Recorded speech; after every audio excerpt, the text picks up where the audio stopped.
all, and thank you all for being here. It's good to have you on board on this event, and we do hope that the next few hours will be an interesting look on rural innovation challenges and proposed policy measures. We reckon that these measures have a dynamic to effectively address identified challenges and promote a more competitive rural SMEs ecosystem. It has been quite a while since the INNOGROW partnership met in person, and we very much look forward to meet again soon in one of our beautiful European cities. In the meantime, having adapted to the new reality, we move on with our projects and our collaboration all day in an online manner. Today, we have with us policymakers, representatives of regional and local governments, and rural economy stakeholders. We also have representatives from the Interreg Europe Joint Secretariat, and we very much look forward to hear their insights on the state of play and future of territorial cooperation. We also trust that partners' presentations will be elucidating and will provide a basis for reflection and might not a productive discussion. We will have an almost 2-hour session on partners' presentations, where each partner will have an approximately 10 minutes time slot to share interesting information on lessons learned, policy roadmaps proposed in local and regional context, project impacts on policies and measures supporting the competitiveness of rural SME economy, and of course, go over the main challenges encountered during the project lifetime. Following that time slot of the event, we will have a short break to get ready for the expert's view on recent trends in rural economy innovation. Finally, we will deploy an open dialogue session with policymakers and stakeholders where exchange of opinion can take place. So, at this stage, I would like to pass the floor to the governor of the region of Thessaly, Professor Dr. Konstantinos Agorastos, for his welcoming speech, or in case we have a representative of the region here with us.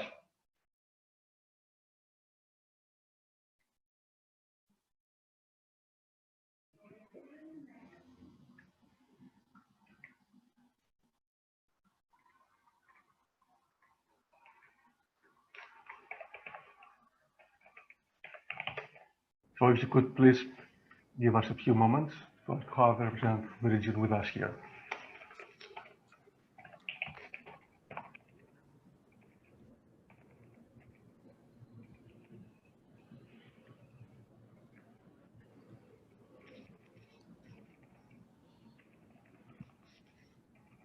Hello, good morning. Good morning, Mr. Moras. Good morning. We can all hear you very well. The governor isn't online, I think. Yes, sorry. Just a few seconds to connect the governor. Just a few seconds, please. Okay. You can proceed, Mr. Moras. You can proceed, but I am trying to connect.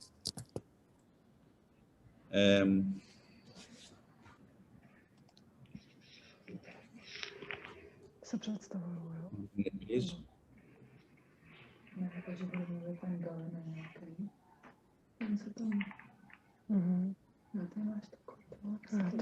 Roztažený. Ale jako proč to neslyší?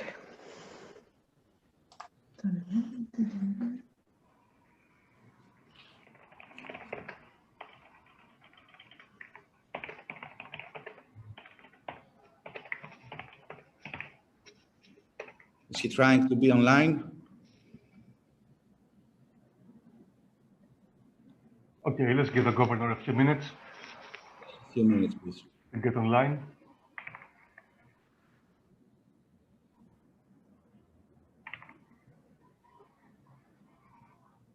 In the meantime, a kind reminder to our panelists to keep their microphones closed when they're not speaking.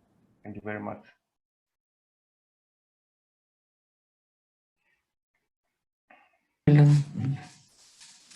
Είμαι on mute. Okay. Τι σημαίνει? Σε βλέπουνε σαν... Με βλέπουνε? Can you see me?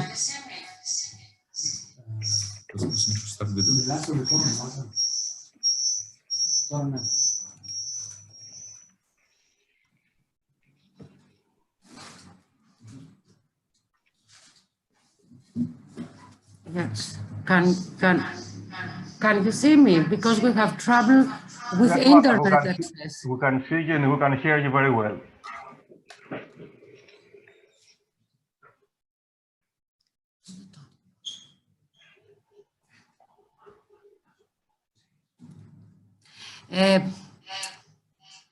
I think written of my picture is Nikolaos Xinos is wrong.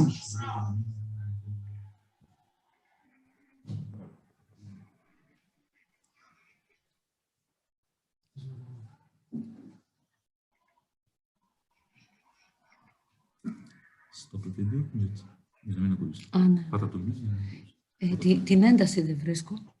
Ποια ένταση? Okay, here it is. Θες να μιλήσεις τώρα? Όχι, okay. Πάτα μute. Yeah, okay.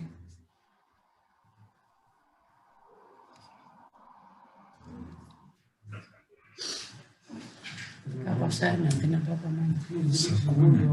Yes. Thanks.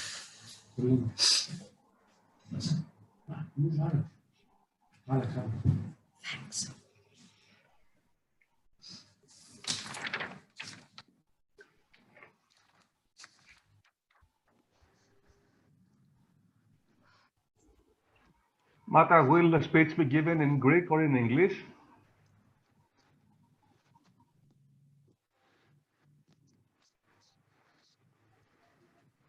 Vasiliki, can you hear me? We can hear you very well. But I can't hear the others. Βάλε ένταση. Δεν πειράζει. Μάτα, με ακούς? Ναι. Θα μιλήσει τώρα ο κύριος Αγοραστός, είναι ο κύριος Μόρας. Να του δώσουμε το λόγο. Θέλεις να μιλήσεις εσύ? Λίγο διευκόλυνε τον Νίκο. After the governor and the vice governor. Okay. Οπότε ο κύριος Μόρας, Νίκο, αν θέλεις να του περάσεις το... So we will have the vice governor, Mr. Athanasios Moras, to give a welcome speech at this stage. So, Mr. Moras, if you please, the floor is yours.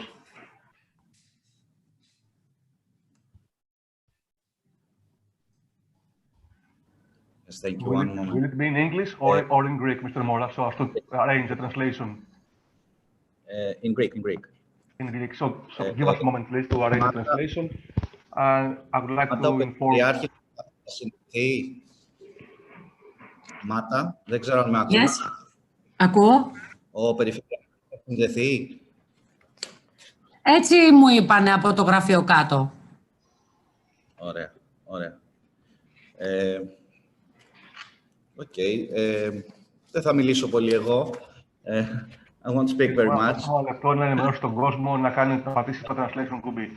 So I would like to kindly inform all attendees that the speech from Mr. Moras will be given in Greek. So if you can click on this little earth button at the bottom of your screen and select translation in English, and my colleague, Ms. Kostidou, will be giving a live translation on Mr. Moras' speech.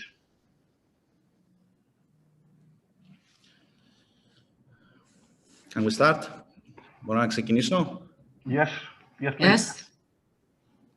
Καλημέρα σε όλους, αγαπητούς εταίρους, συνεργάτες του προγράμματος του INNOGROW, που αναφέρει τις περιφερειακές πολιτικές για την ενίσχυση ανταγωνιστικότητας. Θα ήθελα να σας καλωσορίσω στην τελευταία συνδιάσκεψη του προγράμματος για τις περιφερειακές πολιτικές, του προγράμματος INNOGROW. Είναι ένα έργο το οποίο ξεκινήσαμε από το 2016 με όλους τους εταίρους, που είναι για την ανταγωνιστικότητα μικρομεσαίων επιχειρήσεων. Θα ήθελα να ευχαριστήσω όλους όσους τρέξανε το πρόγραμμα αυτό. Θα ήθελα να ευχαριστήσω τις υπηρεσίες πάρα πολύ και τους υπαλλήλους Περιφέρειας Θεσσαλίας που υπερβάλλανε αυτό σε όλα τα ευρωπαϊκά προγράμματα και σε αυτό, ώστε να έχουμε το καλύτερο αποτέλεσμα. Από πλευράς μας, σαν Περιφέρεια Θεσσαλίας, σκοπός μας είναι να συμμετέχουμε σε ευρωπαϊκά προγράμματα τα οποία προσφέρουν ανταλλαγές γνώσεων που φέρνουν την καινοτομία στην περιφέρειά μας για την ανάπτυξη των μικρομεσαίων επιχειρήσεων και στον αγροτικό τομέα.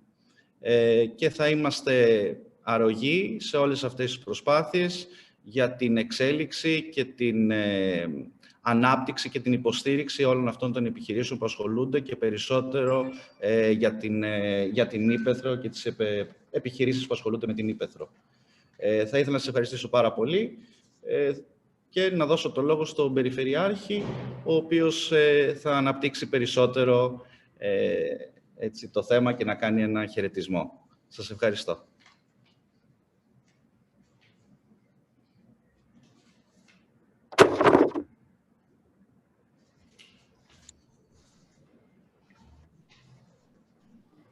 So do we have the governor with us?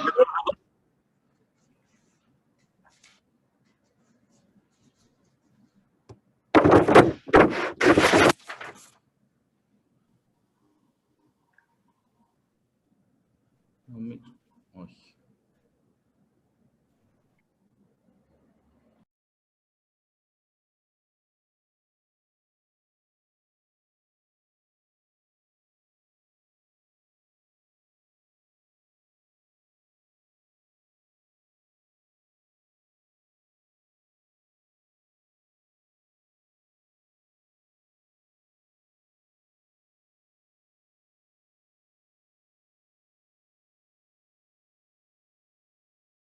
In his office. He will be very soon with us. Shall I proceed?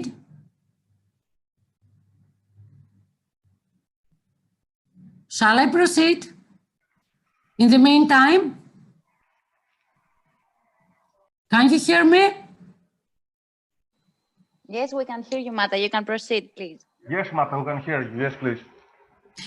Well, dear INNOGROW College, Interreg Europe officers, dear attenders, on behalf of the Region of Thessaly, I would like to thank you all for being here and welcome you to the final event of the INNOGROW project. INNOGROW started its journey back on 2016 with the mission to stimulate regional policy making in the field of rural economy, small medium enterprises, competitiveness, in Greece, the United Kingdom, Italy, Czech Republic, Bulgaria, Latvia, Croatia, and Hungary. It has been quite a ride, and we all had to cope with various challenges in the way.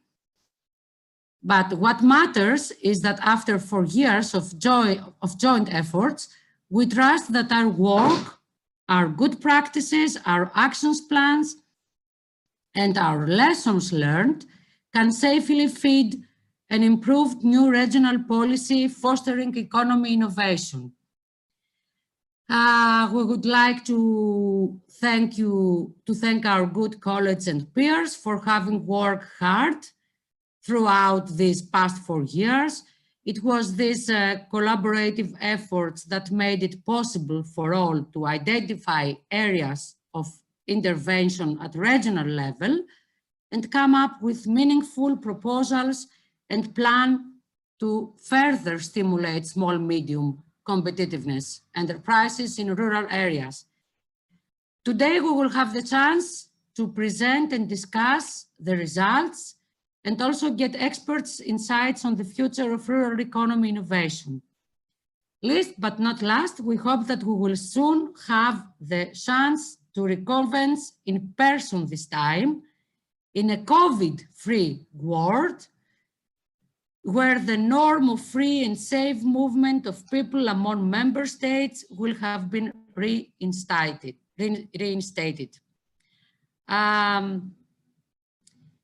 I would like now to pass the floor to our moderator to start the proceedings, since the governor of the region of Thessaly joined us. if there's no problem.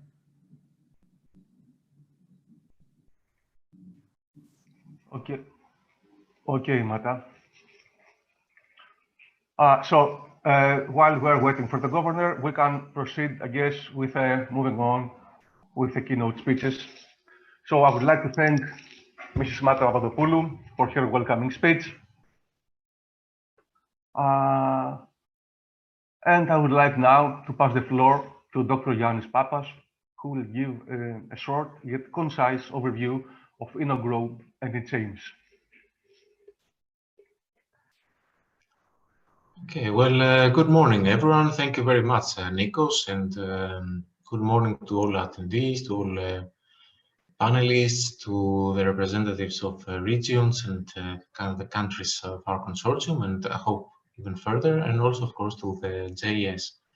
So I understand that we are to begin with the overview of the project, to discuss what this project has been about and what it has achieved. But if we do manage to have the regional governor online, we could interrupt if needed, so that we would love to hear from him as well. So I will try to share my screen.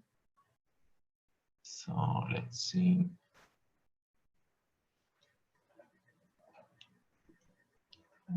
Okay, so can I get a confirmation that it's visible? Okay, great. Very well, so I will start with discussing and reminding the partners and communicating to the rest of the participants the purpose of the project, why INNOGROW was conceived and why it was funded. We had identified two main goals for the project. The one was to improve policies on rural economy SMEs competitiveness, and the other was to promote the adoption of innovation by rural economy SMEs. And more particularly, we had identified three dimensions for this promotion for the adoption of innovation, one being new technologies, the other being new business models, and the final one being new products. The partnership of INNOGROW is made up by 9 partners who represent 8 countries in Europe. So the lead partner is the Region of Thessaly, and this is one of the biggest regions in Greece, located centrally in our country, one of the most rural intensive ones. The second one is the Lombardy Foundation for the Environment from Italy, then the Zegmale Planning Region from Latvia, the Stara Zagora Regional Economic Development Agency from Bulgaria, the Regional Development Agency of the Pardubice region in the Czech Republic, the Chamber of Commerce of Molise from Italy, the Regional Development Agency of Gorenska from Slovenia, the Panonovum West-Transdanubian Regional Innovation Center in Hungary, and our knowledge partner, the University of Newcastle from the United Kingdom. Like every Interreg Europe project, INNOGROW had the goal to improve some very specific policy instruments. So in our case, we worked on 3 regional operational programs and 5 national operational programs with the purpose to impact them in 3 main areas, one being new projects that could be funded from these operational programs, the other the very governance of the instruments, and finally structural changes where those were available, permitted and feasible. I will not get into details in presenting the instruments, as we will have the partners themselves discussing them later on. Some facts and figures. This project has been co-funded by the Interreg Europe program under Priority Access 2.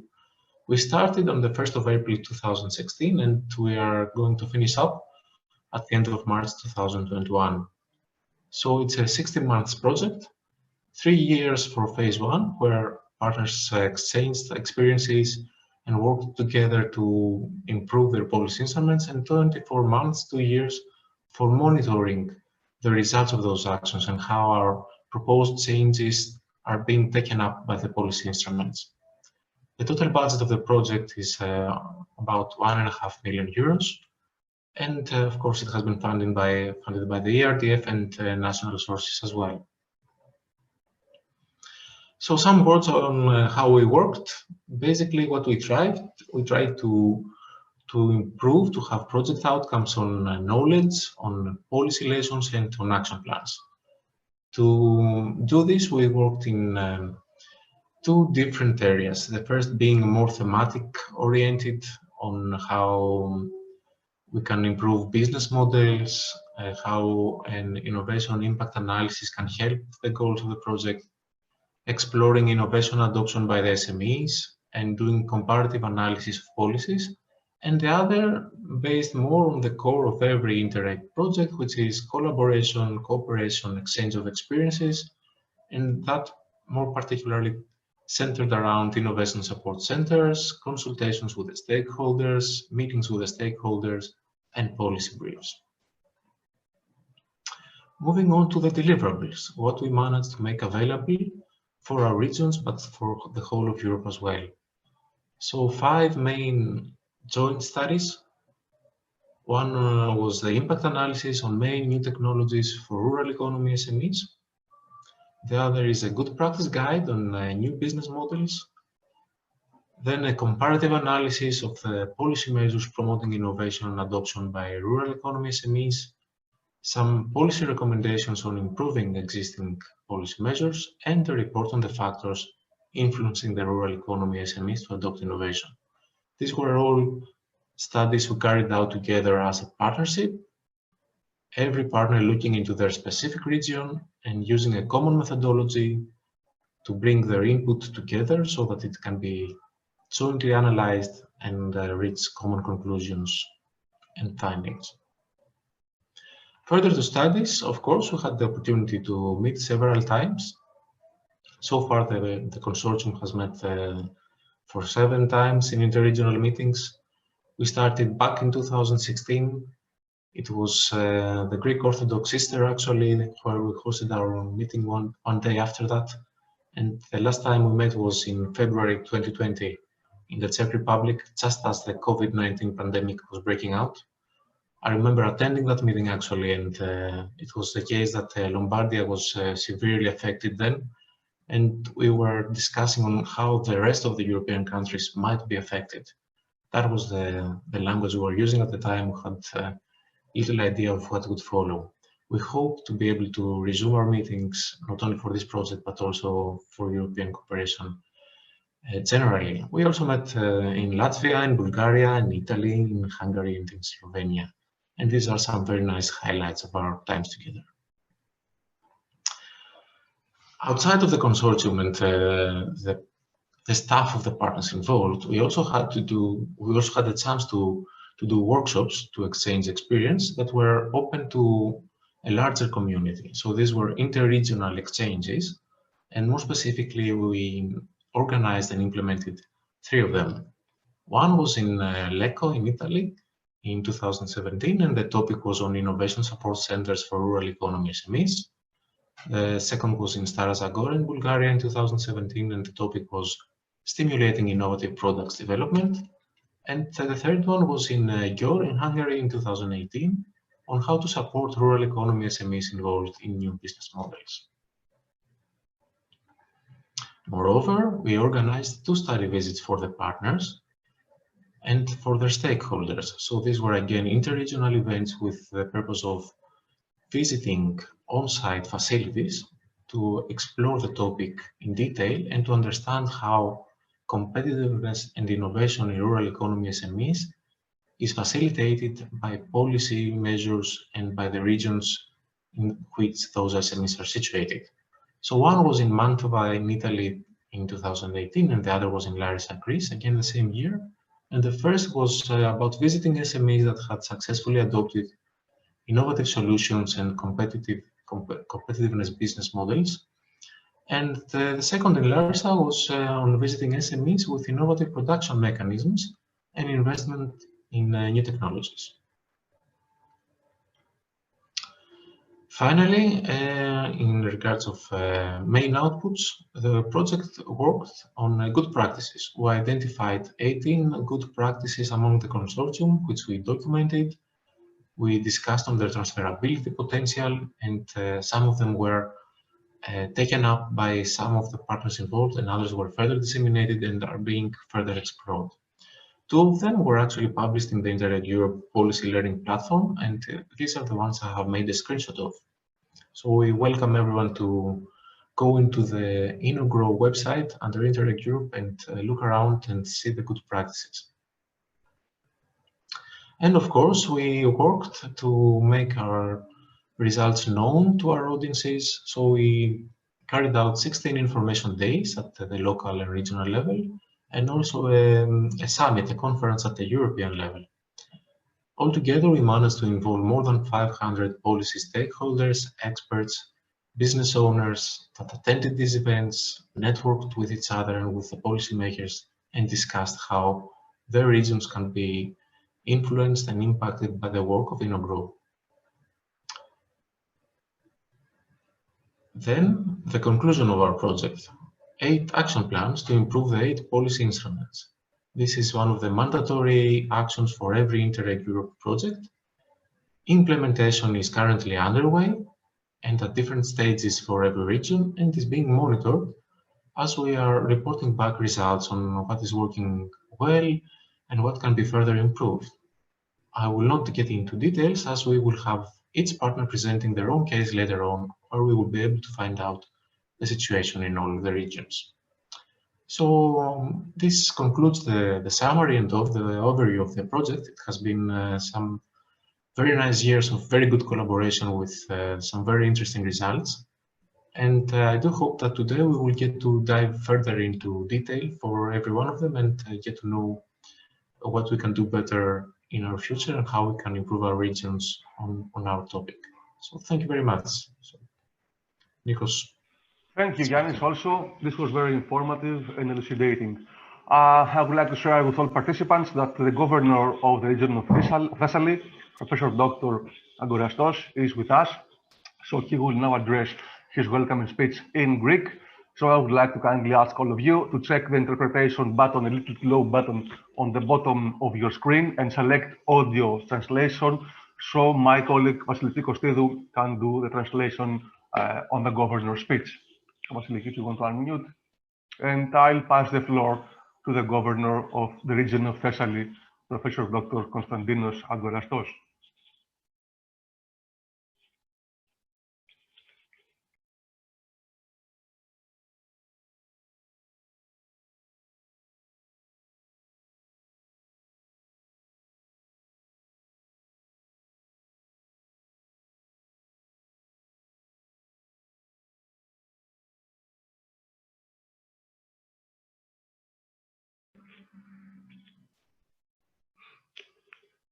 Mr. Agorastos, can you hear us? Can you hear us all?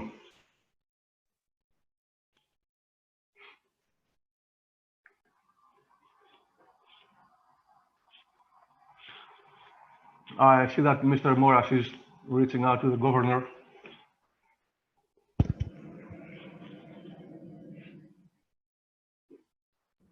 Yes, 1 minute, please. Sure, of course.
Nikos, can we proceed and he will make it Sure, okay. later. Okay, of course.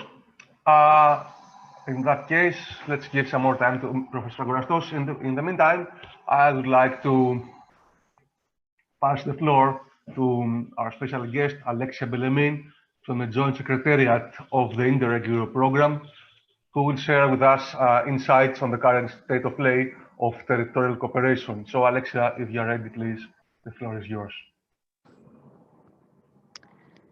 Okay, can you hear me loud and clear? We can hear you crystal clear, Alexia. Go Very on, thank you good. very much. Okay, so I'm gonna share my screen with you. So just a moment. Let me know when you see the slides appearing on your screen. We do see them. Okay, very good.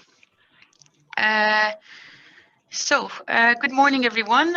My name is Alexia, and I am here with you today because I have been the finance officer following the INNOGROW project since 2016. So I work for the Interreg Europe Secretariat. We are based in Lille. I take this opportunity also to share my colleague Laurencio's excuses for not being with us today. He had unfortunately a clashing commitment with another project. So we were the two officers following INNOGROW from the start until the end. It's always a bit of a special moment for projects coming to an end. My aim today in this presentation is not to give you an overview on INNOGROW's project's result and achievement, because this will be done by the partners. They are definitely the most suited to do this. Today, I will give you an overview on the program's aim, the achievements to date, and what will come next under the new programming period starting from 2021-2027. Because I'm not sure to what extent every one of you watching us are familiar with the Interreg Europe program, so I will start a bit with the basic. Okay, the thing, it seems, oh, okay, here we are. Okay, I was struggling to go to the next slide. Okay, so what do we do first at Interreg Europe? So really our aim is to improve regional development policies, and we do this mainly through two actions. The first and probably most known action is the interregional cooperation program, a project such as INNOGROW. So projects are required to find partners across the 30 member states involved in the program. So we've got the 28 EU member states plus Norway and Switzerland. And so project partners are encouraged to work with more and less advanced regions, identify common issues, and work together for 3 to 5 years. So in the first phase, partner organizations share experiences and know-how, and this is what we've seen. So what INNOGROW has done, we've seen in the previous presentations that there were different study visits organized. From these derive some good practices which were uploaded on the project website and also on the policy learning platform. So this was all phase one, and during phase two, partner organizations are invited to monitor the implementation of their action plan that they have drafted on the policy document they've worked on throughout phase one. So where are we now that we are reaching the end of the programming period? So what have we been doing since 2014? So we launched 4 different call for proposals, and we have approved 258 projects in total. So these projects bring together over 2,000 organizations from all the different member states participating in the Interreg Europe program, out of which 25% are managing authorities of structural funds program.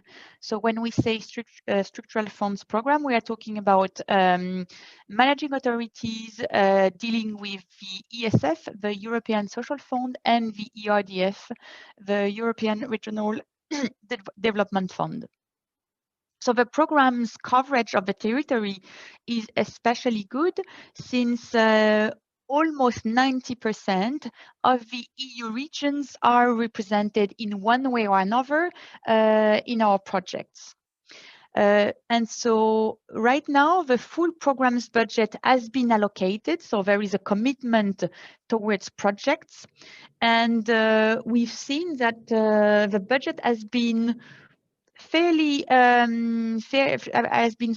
split fairly evenly across the different thematic areas. So what do we do at Interreg Europe? Our aim is to improve regional development policies and no, sorry, this was not this. I went the other way. So what have we achieved so far? So these are the results stopped by the 1st of November. So I think what should be mentioned here, when I say what we have achieved, what the program has achieved, it's in fact what the projects have achieved. Again, as we have seen in the previous presentation, every single project is achieving results, is achieving outputs, and we based the program's achievement, in fact, on our project's result. So it's really important that every single project are committed to achieving their objective, because it also helps us build our own objective. So you can see on the slide different indicators. The point is not necessarily to go through all of them, but you can see, for instance, with the last two, the number of staff with increased capacity and the number of action plan drafted, that we are almost, we have already achieved our program indicators, or we are about to achieve them. So what I can say is that the program is performing well, and we are well on track for achieving our objective. And this is mainly due to the good result of our project. And those numbers, we have stopped them. We have stopped the counting as of the 1st of November. These indicators are only populated from the result of projects already having ended phase 1. And we've got just over half of our projects which are now into phase 2. So obviously we can expect this result at the very end of the programming period to be even better. So what are the outcomes so far? So more and more policy changes have been reported by projects, and thanks to the interregional cooperations, regions participating in Interreg Europe projects have financed new initiatives and improved their regional policies, which is the main objective of the Interreg Europe program. So already now close to 450 policies have been improved or influenced. And for those projects having achieved a policy change, the financial impact exceeds 700 million euros, which is almost twice as big as the total budget of the Interreg Europe program. So this means that over 700 million euros have been used for implementing the lessons learned through the projects, which is, I would say, a very good ratio between the amount invested in the project and the funds influenced throughout the different projects. Each policy change is cross-checked, validated, and confirmed at the Joint Secretariat level.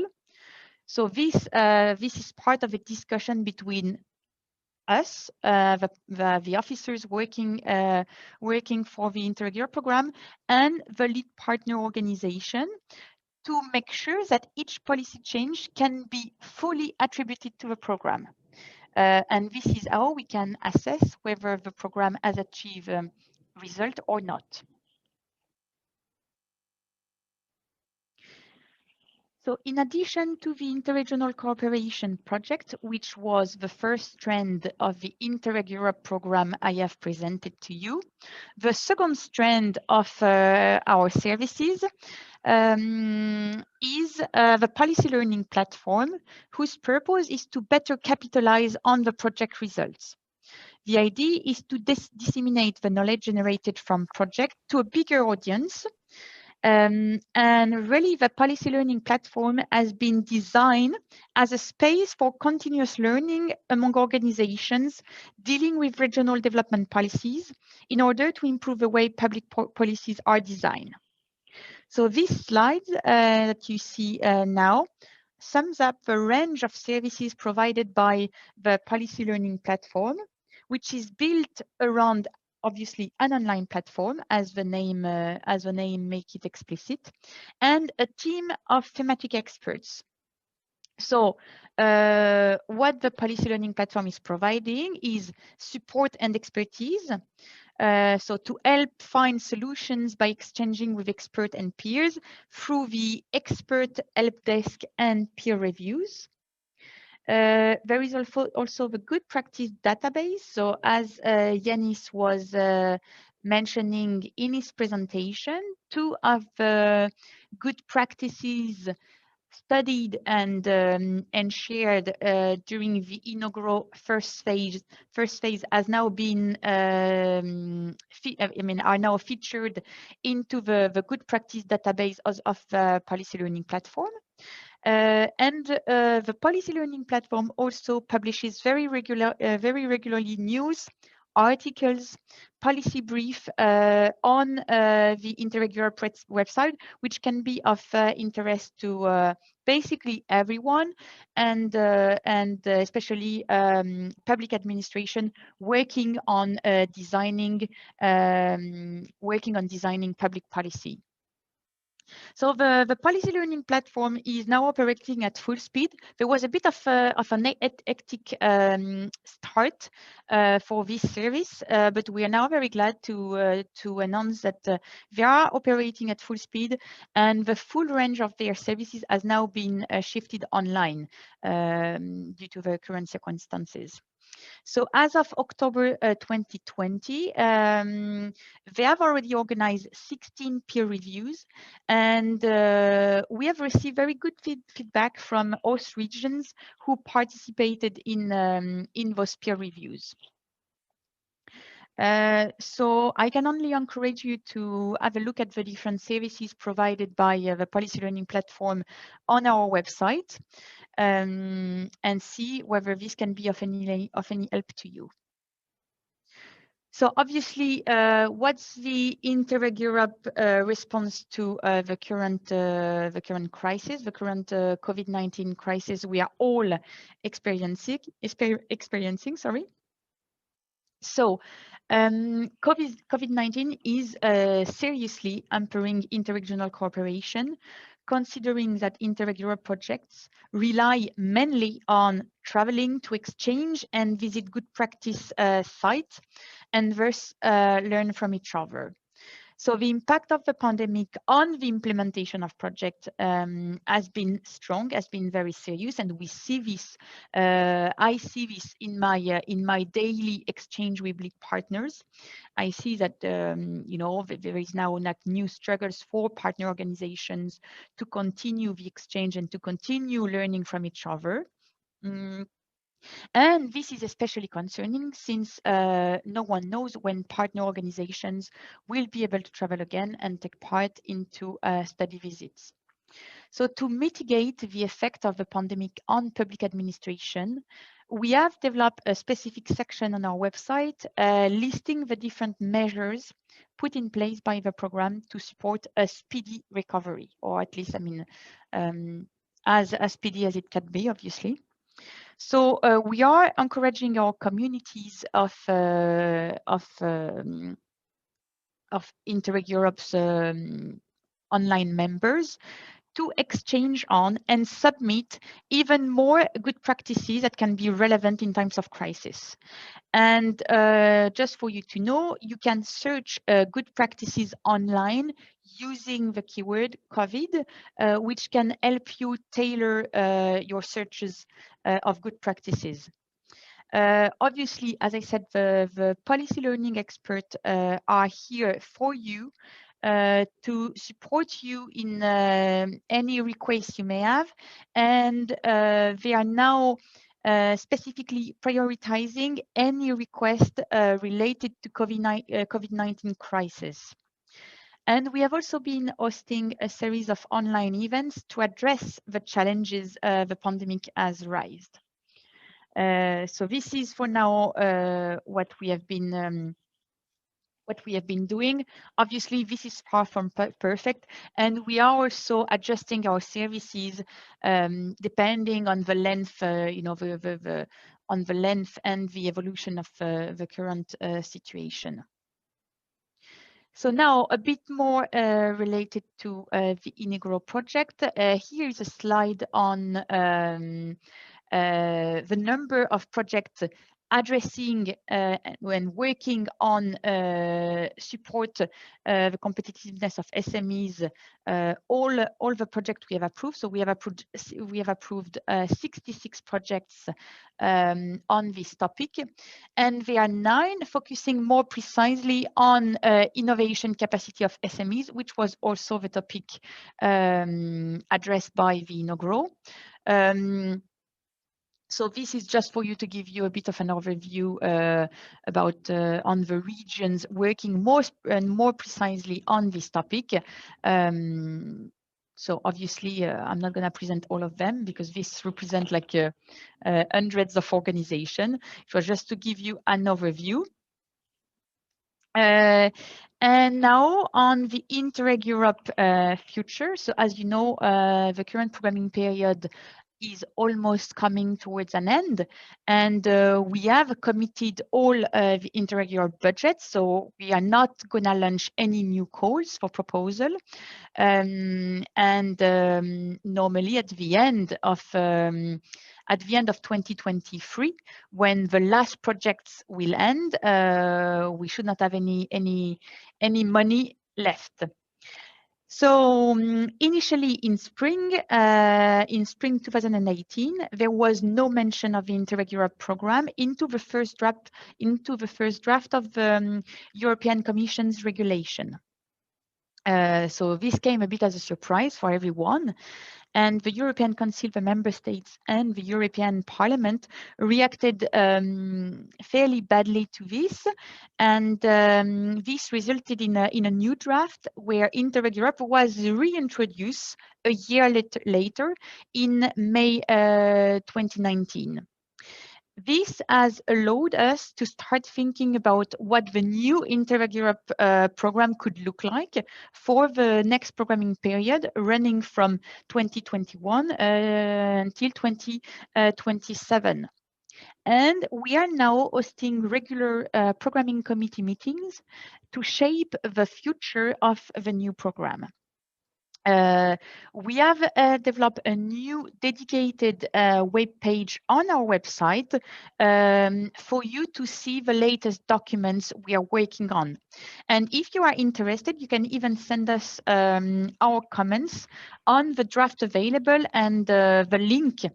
You've got the link on the slide, the interregeurope.eu/aboutus/2021-2027.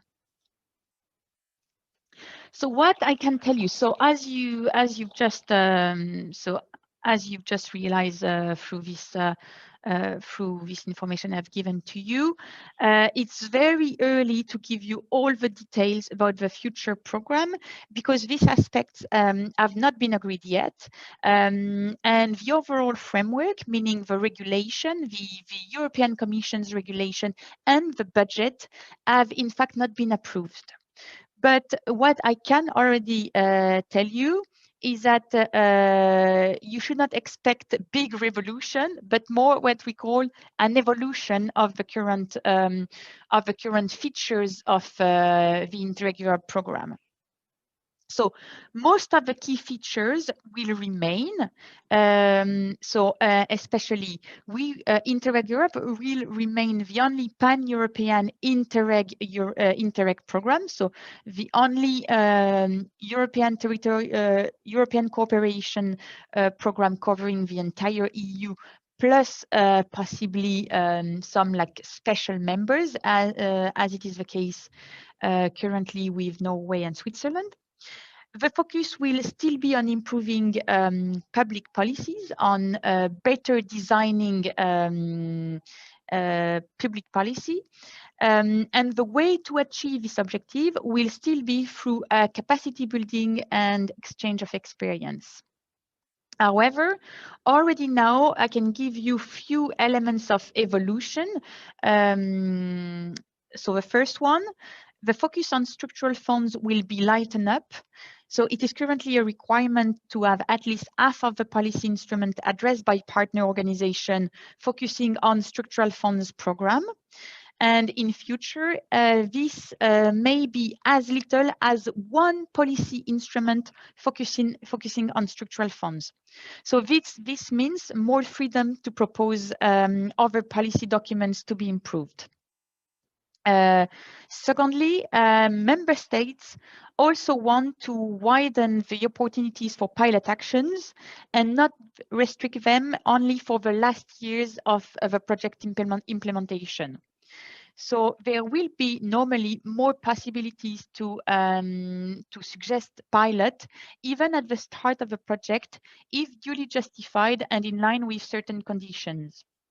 And finally, the last evolution in the current program, Interreg Europe program, we've got 4 thematic priorities, and we are pretty much bound to them.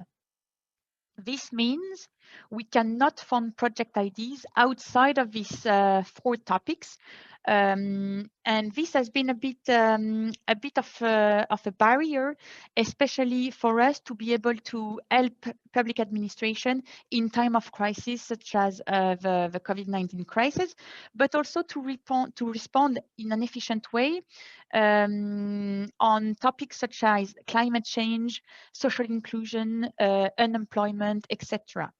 So, however, in futures, member states have decided to select only one priority dedicated to capacity building. This means that potentially we could cover any topic of the cohesion policy. This means smart growth, green growth, and social growth. This may create multiple opportunities for you, for partner organizations in the future for interregional cooperation, even if partner states have expressed a preference for certain topic. So we expect, but this is a very rough figure, that 80% of the new budget will be primarily allocated to smart and green growth. So social growth would be probably a minor trend within the next programming period. And when it comes to the timing of the next program, we do not expect to launch the first call before 2022. So there is a bit of time to wait, and this is mainly because we still need to finalize the program, get the numbers approved by the European institutions, so the final budget, the regulation, etc. And then we need to start our own internal organization about the next programming period. So this is the end on my side. So as I said, this was more to give you a general overview of what the Interreg Europe program has been achieving, put a bit of context around the INNOGROW project. So INNOGROW project working on being one of the 66 projects approved in relation to competitiveness of SMEs, and then what is coming next as from 2021, with, as I said, probably the next call launch in 2022. That's all on my side. Okay, Alexia, thank you very, very much for this very informative presentation. We very much look forward to hearing more positive news from the program for the next programming period. Okay, we have overshot a little bit our time, but nonetheless, this was a very informative presentation. And to this end, I would like to kindly ask our upcoming colleagues for the presentations to try to stick to the 10 minutes time frame for the representation. I would also like to share with Alexia that your presentation has triggered the questions from our audience. You can see them in the chat, in the comments. Karsten Wenslav asks whether she can work in the context of the experts group peer review.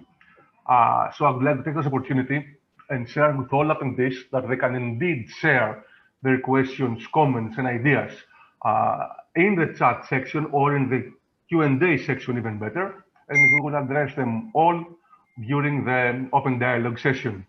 So Alexia, have a look at that question and you can revert to it during the open dialogue session. Nick? So in the meantime, I would like to ask Mr. Athanasios Moras whether the governor of Region of Thessaly is ready to join us. Yes, he's here with us. Here, he's online. And he will address his speech in Greek, I understand? Greek. Okay, Mr. Agorastos, okay, thank you very much. Welcome here, the floor is yours. Thank you very much. I would like to, on behalf of the Region of Thessaly, I would like to say thank you to all of the partners. Θα ήθελα να σας ευχαριστήσω όλους για την συμμετοχή. Θα ήθελα να σας ευχαριστήσω για την επιμέλεια στην λειτουργία του προγράμματος και για τα αποτελέσματα. Για μας ήταν ένα χρήσιμο αποτέλεσμα, για τους ανθρώπους μας ήταν μια διαδικασία πάρα πολύ χρήσιμη και για τους φορείς με τους οποίους συνεργαστήκαμε όλο αυτό το χρονικό διάστημα. Βγάλαμε σίγουρα χρήσιμα συμπεράσματα και οι μελέτες οι οποίες γίνανε, οι συναντήσεις, τα σεμινάρια, δημιουργήσαν μια προστιθέμενη αξία στον τομέα της επιχειρηματικότητας και μάλιστα στον αγροϊδοτροφικό, που εμείς έχουμε και μια ιδιαίτερη, είμαστε μια περιοχή με ιδιαίτερα χαρακτηριστικά αγροδιοτροφικά. Σας ευχαριστώ πολύ, καλή συνέχεια και σε καλές μελλοντικές συνεργασίες.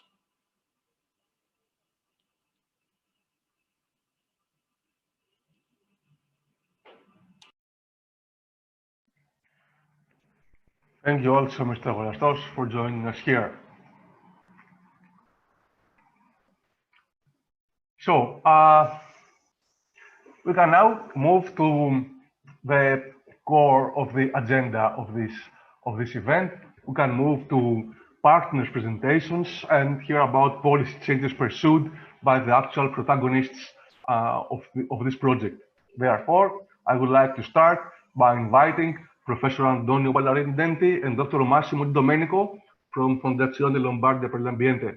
Professor Ballarin, Dr. Domenico will share with us how INNOGROW impacted regional policy making in Lombardy with regards to innovation-driven competitiveness and growth.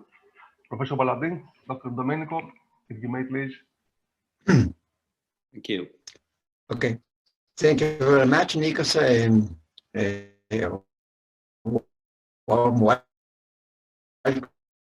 to everybody. And I wish to be with you just to greet all the colleagues and partners involved in this project, the INNOGROW project, and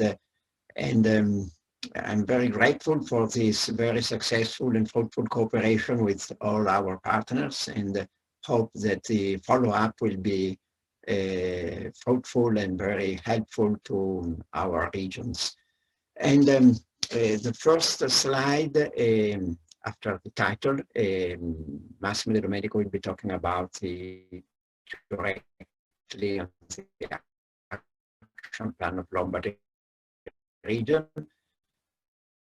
But now starting with the first one, okay, you can see to adopt for our project INNOGROW, and this has been the region of our Lombardy region, which is comprised into the Regional Development Fund. And the actions which have been pursued under this program aimed at encouraging innovation among micro, small, medium enterprises by providing high-quality services across the whole Lombardy territory, and also supporting new forms of what we call temporary management, I mean business mentorship, for example, or technical advice. And the second goal pursued has been the promoting of startup and growth of new businesses, also with the revitalization of the existing ones, and also by the development of new patterns of business activity, especially in sectors which haven't been so far open to innovation, at least in our region, like culture, tourism, and commerce. And the third goal is been the developing inner areas. We mean by inner areas our districts, regional districts characterized by being isolated geographically, or maybe affected by the demographic decline or poor levels of public services.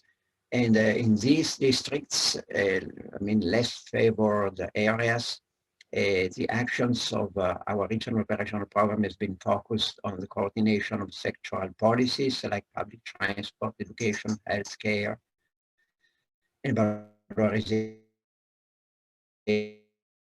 of local resources like cultural heritage or tourism natural allied. We've tried for our action, our activities of the Lombardy Foundation for the Environment to consider all the basic factors of this project. Domenico, if you can scroll the next slide. And okay. And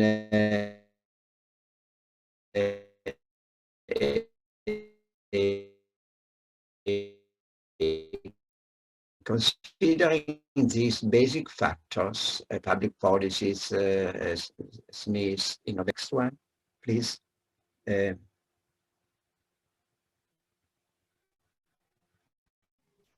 Professor Ballarin, I think you've got a full connection. Yes, yes, please. Can you? We can hear you, but your okay, connection gets lost temporarily and then comes back.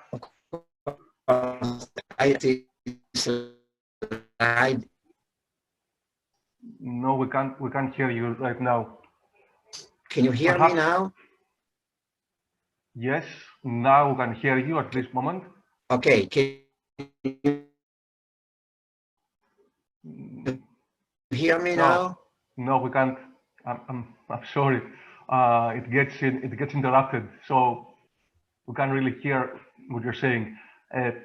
Would it be the case that perhaps Massimo could help out here? Maybe, and okay, yeah, right. Okay, let's move to Massimo. Thank you, Professor. Thank you very much. So, Massimo, if you please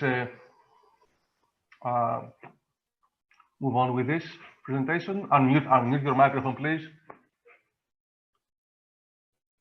Could you hear me now? Yes, I can. Okay. I'm sorry because the presentation of Professor Ballarin is very interesting, but the audio is not so good. Exactly. So, let's hear it properly.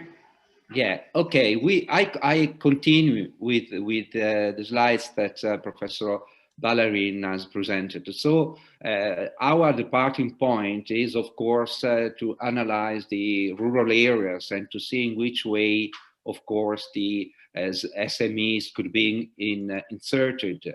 So as with INNOGROW, we study many important inputs. For example, the fact that rural areas receive input from services on ITC, management and marketing, manufacturing for farming, and also in situations as the actual one, where we are talking about circular economy. The presence of small and medium enterprises in rural areas are very important also because they can use the output of the rural areas for new productions and new services. And INNOGROW help us to deep the knowledge in this field. In fact, the meeting we had, and you mentioned it before, went exactly in that direction. So we went in several parts of Europe, and we saw how small and medium enterprises in very lost areas or rural areas could benefit from technology in order to use the output of the rural activities in order to produce new services and products to the market. Very important, but this is something that Professor Ballarin is much more keen on, is regarding the COVID-19. So, of course, as Alexia said before, COVID is changing our behavior. And also, I think that the social life and activities, human and family relationship, the labor system has been affected by COVID. We are in a region that is Lombardy, that is the most affected, I don't want to say in the world, but yeah, serious consequences regarding COVID. Yes, but in which way we can benefit from this? And in which way also rural areas could benefit from this? Very important is the diffusions of ICT connectivity and new economic models, for example. And as we know, Recovery Fund is working on digitalization, on green transition. I think that this represents a big opportunity for rural areas in order to do a new investment in the digitalizations, for example, area. Of course, this should be supported by the regional government, the regional administrations, in order to devote funding for this area, in order to develop a new investment and create new conditions as the rural area could be interconnected to the rest of the regions and to the rest of the world. Another important aspect regarding INNOGROW is that INNOGROW, as you said several times before, had to interact with the Lombardy, in this case with the Lombardy regional policies. And the Lombardy regional policies already put a lot of effort on SMEs, on innovation, on public support to ensure a solid ground for new business, strengthening of the sustainability, and this is the core of the foundations where I'm working with. And also, it was important to learn from other experiences in other regional areas, and we brought back many experiences and many different ways to face the same problem. That is, develop small and medium enterprises in the rural areas, and also how to invest in those areas, how to help those areas to develop.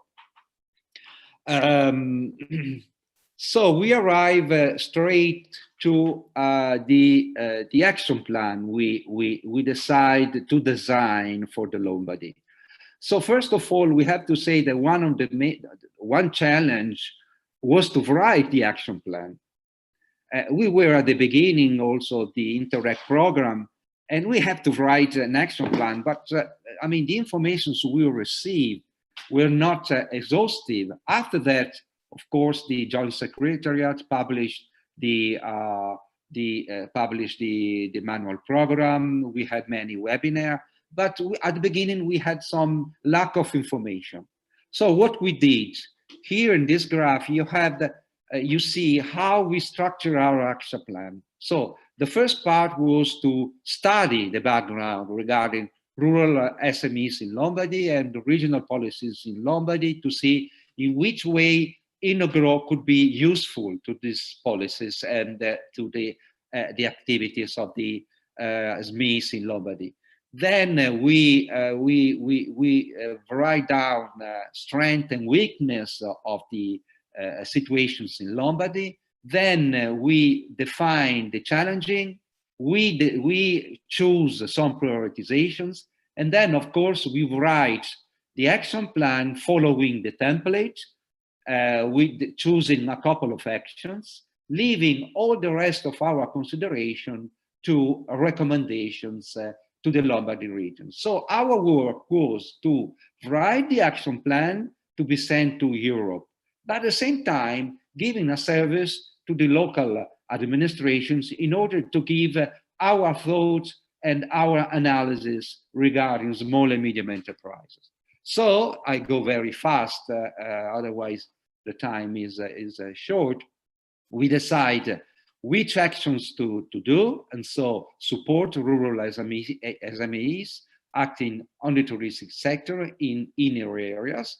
Then I will show you the inner areas, and then support startups in rural areas. We fit in the ROP Lombardy program, and so we, in the second semester of 2019, the Lombardy regions released a 4.5 million euros support regarding the two actions. Which area we are talking about? Here you have a map of the Lombardy regions. So the green is the plain of the Lombardy. It's very developed. As you know, Lombardy is the third engine of Europe. You have Milano, Bergamo, Brescia, and there is the area of manufacturing activities. But we decide to focus on, as I said, the inner area, so depressed area that you can see on the map. So the high part of the Lake of Como, and also the southern part of the regions that is called Lombard Apennine, south of Pavia. And we decide this with, of course, the Lombardy regions, with which we have many interactions, and this is one positive aspect of the project, in which way interact with the Lombardy administrative offices and activities. So, of course, as we're talking about SMEs, we are talking about innovations, we are talking about in areas. Of course, our interactions as a project leader was to interact with all the offices representing the different axes. So Lombardy region spend a lot of money regarding the programming ROP. So of course, the interaction with them was quite complicated in a certain way. Even if the activities and the relationship with the our managing authority was very successful.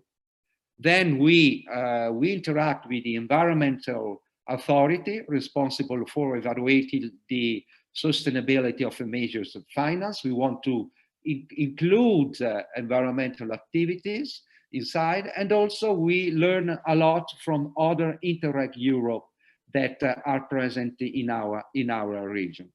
So to conclude my presentations, I was just to say what were the main challenges encountered. So I think you wanted to know at the end of the day what was the success of the project and what were the challenges.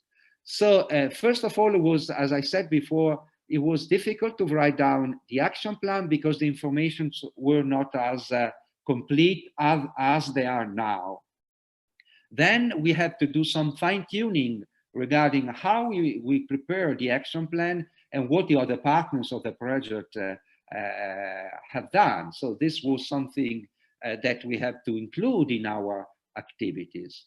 Then very important was the relationship with the managing authority, because as you know, the programming, the ROP programming were at the end. So we are talking about 2014 and 2020 program, ROP program. So we were at the end of presenting our actions. And so these actions has to fit inside the programming already in place at the Lombardy regions, and taking also into considerations that because the resources were at the end, there were also political commitment regarding how to spend the last part of the money.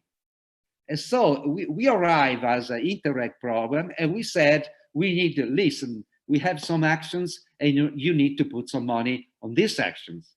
So the interactions with the managing authority was very useful, and at the end, we brought home our project. And also the last part, the last challenge I want to say you is the monitoring part. I mean, we finished to present the action at the end of 2019.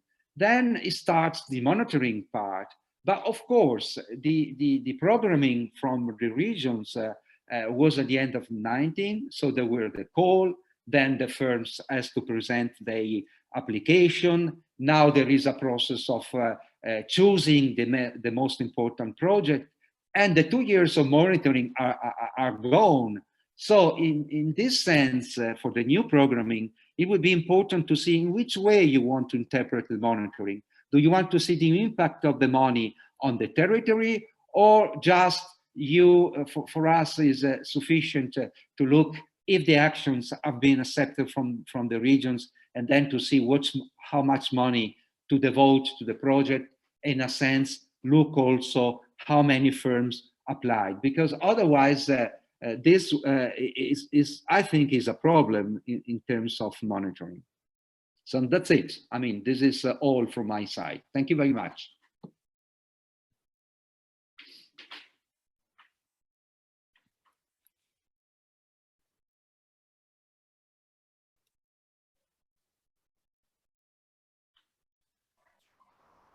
Thank you, Massimo, for this interesting and thorough presentation. It's pity we wouldn't have Professor Ballarin with us to deliver it, and we really hope that we will have this chance next time, and even better in person. It's indeed very encouraging to know that INNOGROW action planning has been systematically integrated at policy instrument level in Lombardy. So before moving on from Lombardy to Zegmale in Latvia, I would like to ask Papadimopoulou whether she would like to intervene and add something at this stage or not. So we move on, Mata, or do you want to? Move on. Move on. Okay, Mata, sure. So Arthur, the floor is yours. We're looking forward to your presentation. Thank you, Nikos. Hello, everybody, dear partners, and all the participants and stakeholders. I would put the share screen of my presentation, and I must say that I would be quite fast with my presentation. So let's start. So please tell me if there is some issues with the audio or the video. Just put it in the chat. I will see it. So hopefully everything is good, audio, video, and we move on with the presentation of action plan implementation by Zegmale planning region. Actually, the development and the further implementation of the action plan by Zegmale planning region has a very big story because the initial action plan that Zegmale planning region proposed was actually denied by the ministry because of the lack of the funds. We were trying to implement the rural hub initiative in our region to provide the support for the rural SMEs, but unfortunately, ministry initially it accepted the plan, but later the ministry could not find the funds, the money for the initiative, and they denied the further plan implementation. So in the year 2019, we had to rearrange the proposed action, and we also had to change the policy instrument because of the lack of the funds from the national development program. We had to look further to the regional development program, for which Zegmale planning region is responsible as well. The proposed improvement of the policy instrument is related to the priority of our regional development program related to priority P1, which is called business-friendly environment. And the action is proposing the concrete actions which are aimed to the SMEs adoption of the innovative business strategies. The proposed self-defined performance indicator for this action is the percentual increase of the rural economy SMEs in our region, their involvement into innovative business models, and its increase of innovative technologies adoption. Actually, this plan number 2 for us contains very interesting action, which is directly tied to another project which is aimed on the SMEs support. Actually, I will tell about this project a bit later. The main idea is that we take another project. Actually, this one going to be very big. There is only 2 partners from Norway and Latvia, Zegmale, which is our organization, and it has budget of about 1.5 million euros for both partners, which is quite a big amount. And we're going to take this new project and integrate the all knowledges gathered from the INNOGROW project to that project.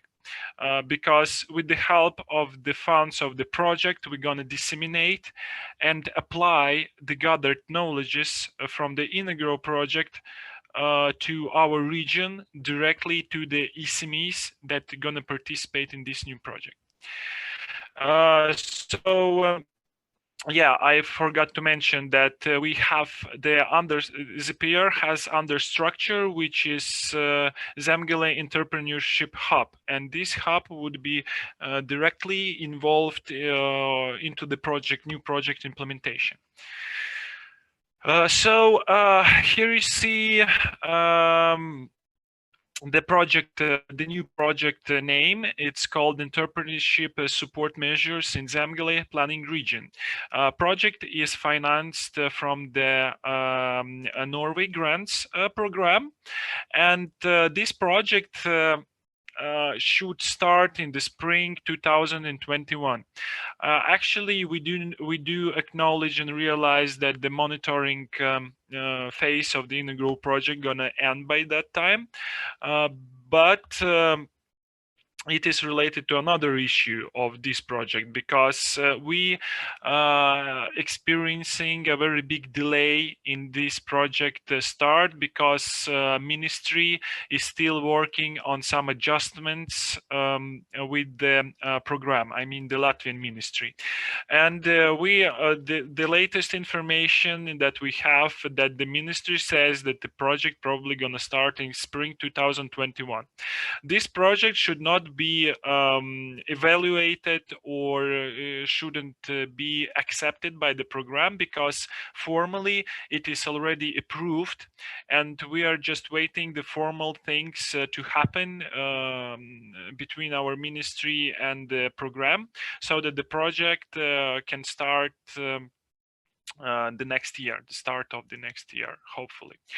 So the idea of the proposed action, as I already told, is to integrate the knowledge gathered from the INNOGROW to the new project, and by the financial and other resources of the project, we're going to disseminate this knowledge.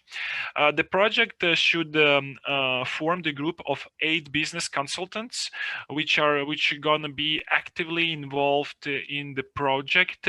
They're going to be involved in the trainings and the seminars for their local SMEs. They're probably going to be a group of the SMEs of about 50. From 40 to 80 SMEs. Our plans are to gather about 50, at least 50 SMEs, which are going to be actively involved in the trainings, seminars, experience exchange, and stuff like that. And the idea is to support these SMEs with business consultants. Later, we're going to transfer all the knowledge from the INNOGROW project to those consultants, which later going to disseminate this knowledge among these SMEs. And this knowledge source, of course, of the INNOGROW project were made in the joint activities like joint researches, joint studies, joint identification of good practices and stuff like that. We have a lot of input papers and documents about the innovation, about new innovative business models, good practices and stuff like that. Besides that thing, we had the stakeholder meetings, which happened once per semester, and it means that a lot of information was gathered there by means of the stakeholder organizations, their support, their funds, their knowledge and stuff like that. So as you understand, a lot of ideas have been generated within the project, within every project partner, which means that we actually have a lot of ideas to spread into the region, to support our SMEs and to make them adopt innovations of different sorts. It could be an innovative business model, or it could be some innovative technology adoption. For instance, when we were visiting Italy, probably if I'm right, we were there several times in Mantua and Lecco, and all of our stakeholders and also SMEs representatives were very excited about the gathered experience, because a lot of research and development happens in the Lombardy region, one of the richest regions in Italy. So yeah, and hopefully all this knowledge is going to be applicable to our region as well, so that we can see the progress. And after we finish the knowledge transfer to the consultants, after we do trainings and seminars related to the related topics of many sorts of innovations, business models and stuff like that, we're going to monitor how these SMEs that participated into the project seminars and activities, how do the gathered transferred knowledge affects their innovation adoption. We're going to gather this knowledge by the survey among these SMEs, and later we're going to do a report to the lead partner, and as well to the Secretariat about the achieved results. But unfortunately, as I said, I'm not sure how we're going to manage all the formal stuff. Probably we have to find the solution together with the lead partner. But there's definitely going to be a result, and we're gonna show these results to involved parties. So that's it from my side, and if you have any questions, you are free to maybe write them later in the chat if you have if you would have some questions, or just ask now. Thank you for your attention. Thank you also, Arthur. Indeed, attendees can post their questions, ideally in the Q&A section, the Q&A button at the bottom of your screen, so that we can address them all during the open dialogue session.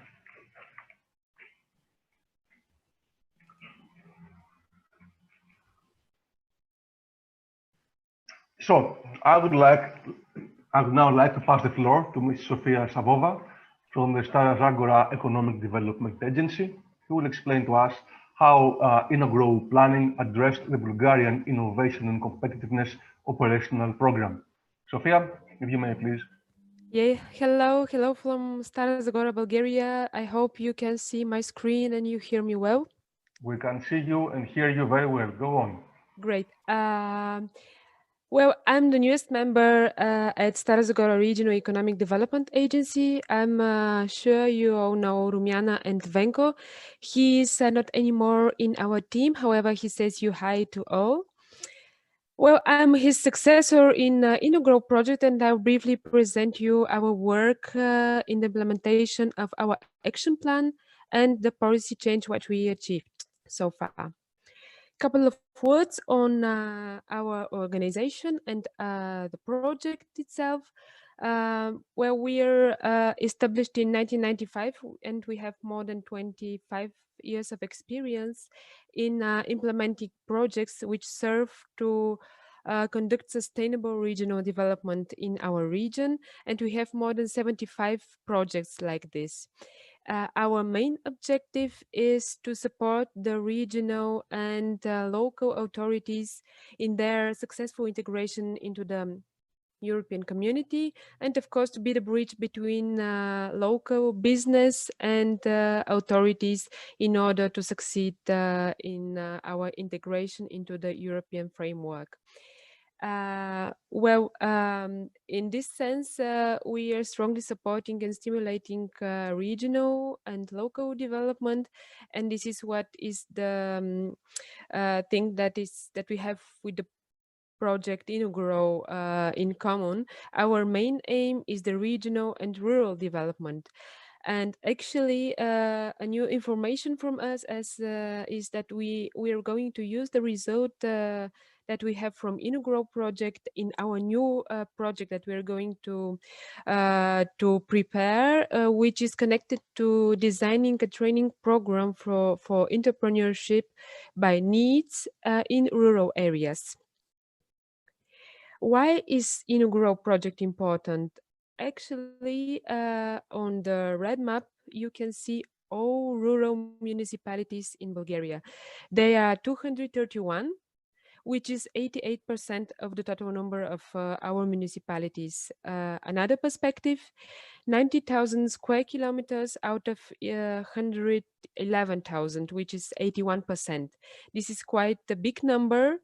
So for sure, this makes INNOGROW project very relevant and important for our region. When we zoom in a little bit, 9 out of 11 municipalities in our region, Stara Zagora region, are considered as rural municipalities. You can see them on the green map. Well, what does INNOGROW project addresses as a policy instrument? Bulgarian regional development is tackled by national operational program. Here with our project, we address the policy instrument operational program innovation and competitiveness with the period 2014-2020. Well, this program is aimed at fostering the competitiveness of SMEs in all sectors, no matter if it's local, regional, or national. And our main focus is its priority axis 2, which fosters and focuses on capacity building and growth for SMEs. How does our action plan looks like and how it interferes in the project? well, we tried to design it as guidance on best practices and how can they contribute to the development of and influence the improvement of the addressed instrument. And actually it is a package of measures, of incentive measures, which should be implemented until the end of this year. And how is it going to be obvious over and beyond it? Actually, the action plan defines the nature to be performed, and of course its time frame, and if there are any costs, of course. And how was the idea of our project implemented? Well, we decided to structure our action plan as a recommendations to the relevant institution. Firstly, we identify a problem or formulated an idea, and then we started to look for the right institution to address it. After that, the next step was to define a working group or even local stakeholders group which could support us in our efforts to bring it to the authorities, to define a time frame, of course the budget, and last step was to check the performance with KPIs. The period, it was from the beginning of April 2016 to the end of March 19. And we are happy to share that our efforts and our action plan was supported by the Ministry of Economics, and it was signed and validated by them in July 2019. Very briefly, how does it looks as a document? 5 measures, 5 actions. The first and the second are more or less connected. They in the direction of fostering and supporting rural SMEs to start participating in Horizon 2020 program. And the idea is to give a bonus for such companies which have this seal of excellence, or to share with them voucher scheme for participation with proposals in Horizon 2020. The third action is, of course, technology transfer development. The fourth one is yearly survey for the needs of SMEs. And this is very important for the decision makers in order to know the specifics of their work and, of course, better understand their needs. The last one is to boost and to support SMEs that have export capacity, sorry. Yeah, and here an important moment, thanks to the regular updates and our excellent communication with the Ministry of Economics of Bulgaria, we could share that actually all funds that are under the priority axis 2, which is our focus within the operational program innovations and competitiveness, which focuses entrepreneurship, all the funds are allocated for COVID-19 measures. This is the last information which we have from them. However, here we can share what's the progress so far. The first action was partly implemented. The certificate seal of excellence is included as bonus in the selection criteria of 2 measures of our operational program. They are listed here. I won't go through all of this information. The second, the third, and the fourth measures could not be implemented so far due to the COVID crisis and the reallocation of funds in order to support SMEs for overwhelming the COVID crisis. However, the fifth action was also partly implemented through creating a selection criteria which supports additionally companies that have big share of export. However, we have another additional success here.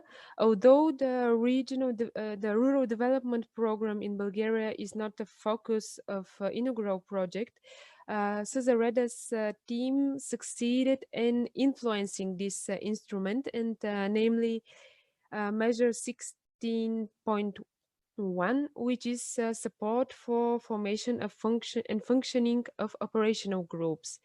The main idea was that the use of the purchased assets and equipment under the program should have been used just on one location, which is a little bit irrelevant since it should be used by a group of, let's say, agricultural producers or farmers, etc. However, after our proposal, which was unanimously approved, this is no longer like this. So all purchased assets can be used on multiple locations. And after our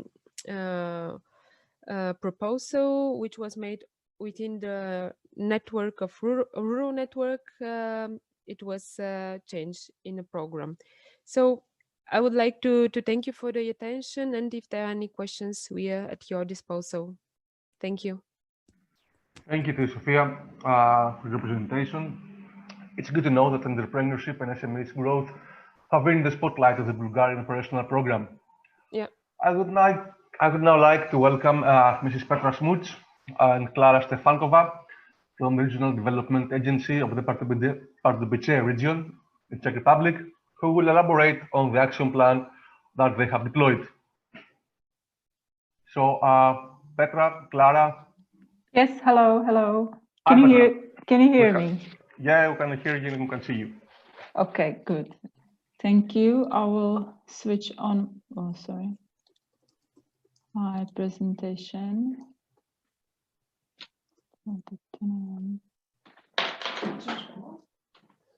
Jo, tady.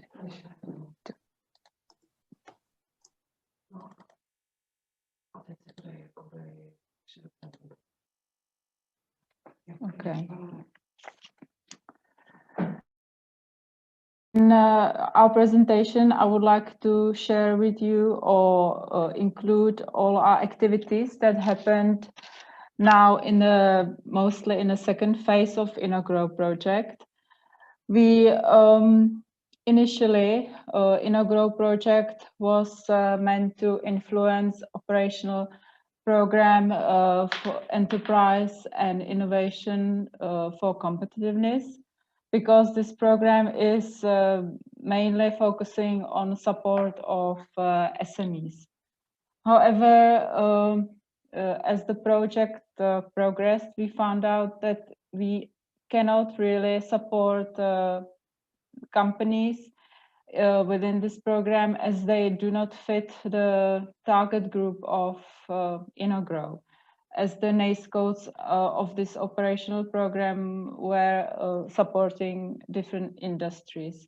So as this program is centrally controlled, we couldn't really affect it or do much about it. So we had to look for a little bit of a different area to work with. As actually INNOGROW was progressing in a first phase, we participated with our stakeholders, the interregional meeting in Lecco, where we, together with our stakeholder from Pardubice region, found very interesting the information about the rural support of local farmers. It was basically center supporting startups. So it was idea of our counselor at that time that we could establish a similar organization. So in 2018, we established a center called Agriculture Support Center, which created professional capacity to help farmers and small enterprises that are having business in agriculture sector. because we found in the INNOGROW project, or thanks to INNOGROW project, that these type of SMEs or enterprises, they do not know exactly how to handle the financial sources from funding and grants, that for them it's very difficult to receive any financial support to become more competitive and more effective. So that's where we found the gap and established the support center. At the same time, as action number 2, so Agriculture Support Center was activity action 1 within our action plan, and action 2 was the activity which is supporting Agriculture Support Center, but this time we are more supporting improvement of business climate, and that's why we found that our subsidiary company, which is Pardubice Business Incubator, could be the right place to materialize this idea.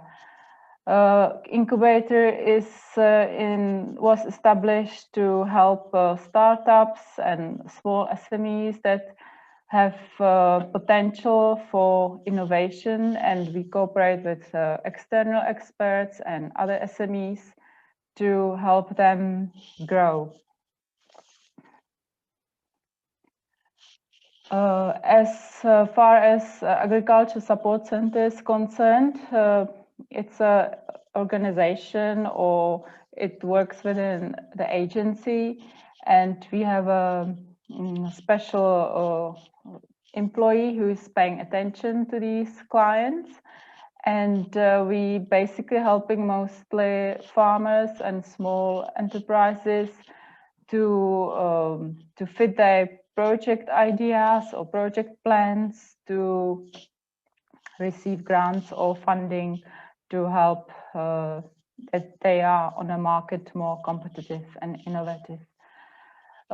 Through Center, mostly we use the operational program which is focused on rural areas. So we use also programs that are run by local action groups, and we help the farmers from the moment of their project plan through project application submission to implementation of the project. So in the period of 2018 up to 20, we provided up to 30 consultations, and mostly using the Rural Development Program. The farmers approach us mainly to try to invest in new machineries and equipment, to upgrade their properties. We also try to support young farmers because we feel that agriculture is maybe not that popular for young generation, but we really try to help them as much as possible. And of course, many help or attention is also dedicated to investments in forest technologies and equipment. So as I mentioned, there are options to finance projects via local action groups who often offer smaller grants for smaller projects, which often cannot succeed amongst the larger projects. Also, national subsidies is an option for these type of SMEs, and they are often or mostly used for projects funding upgrading of ponds or revitalization of ponds, or reconstruction of paths in the forests, or investments in fruit orchards. So that was our experience for the past 2 years, what type of projects we paid attention. Also, we are quite happy and proud that we could, in cooperation with the Ministry of Agriculture and the and National Rural Network and the Agrarian Chamber of Pardubice region, that we organized seminars. They took place in 3 districts of our region, and they are taking place annually, and we were very happy to receive a big number of participants. Sorry, it was altogether 470. So we found this group of people that they really get together on an annual basis, and it's representatives of farmers or associations or organizations, and they often share their practices. So for us, it was really important to expose the Agriculture Center at these seminars. This year became a little bit more difficult due to the COVID crisis, so it wasn't possible for these workshops to happen. So these farmers were basically left to follow online webinars or follow websites for manuals or approach the agency or the Agriculture Center. This is just some samples that you can see what type of projects we were helping with recently. So I chose projects that we found interesting. For example, we were approached by a small farmer who was or who is still mining timber in the forest, and he was really working manually by himself. So he had no equipment whatsoever. He was just using some plain harnesses. So we helped him to receive funds to invest in technology which he needs, which is basically the tractor with a tow bar with a hydraulic arm, and he can really work more efficiently. And another project was a project that we administered in implementation phase, and it's a project that helped the local farmer to reconstruct the road in a forest. And as I mentioned earlier, we cooperate with our subsidiary, and we chose also quite nice examples that recently we helped.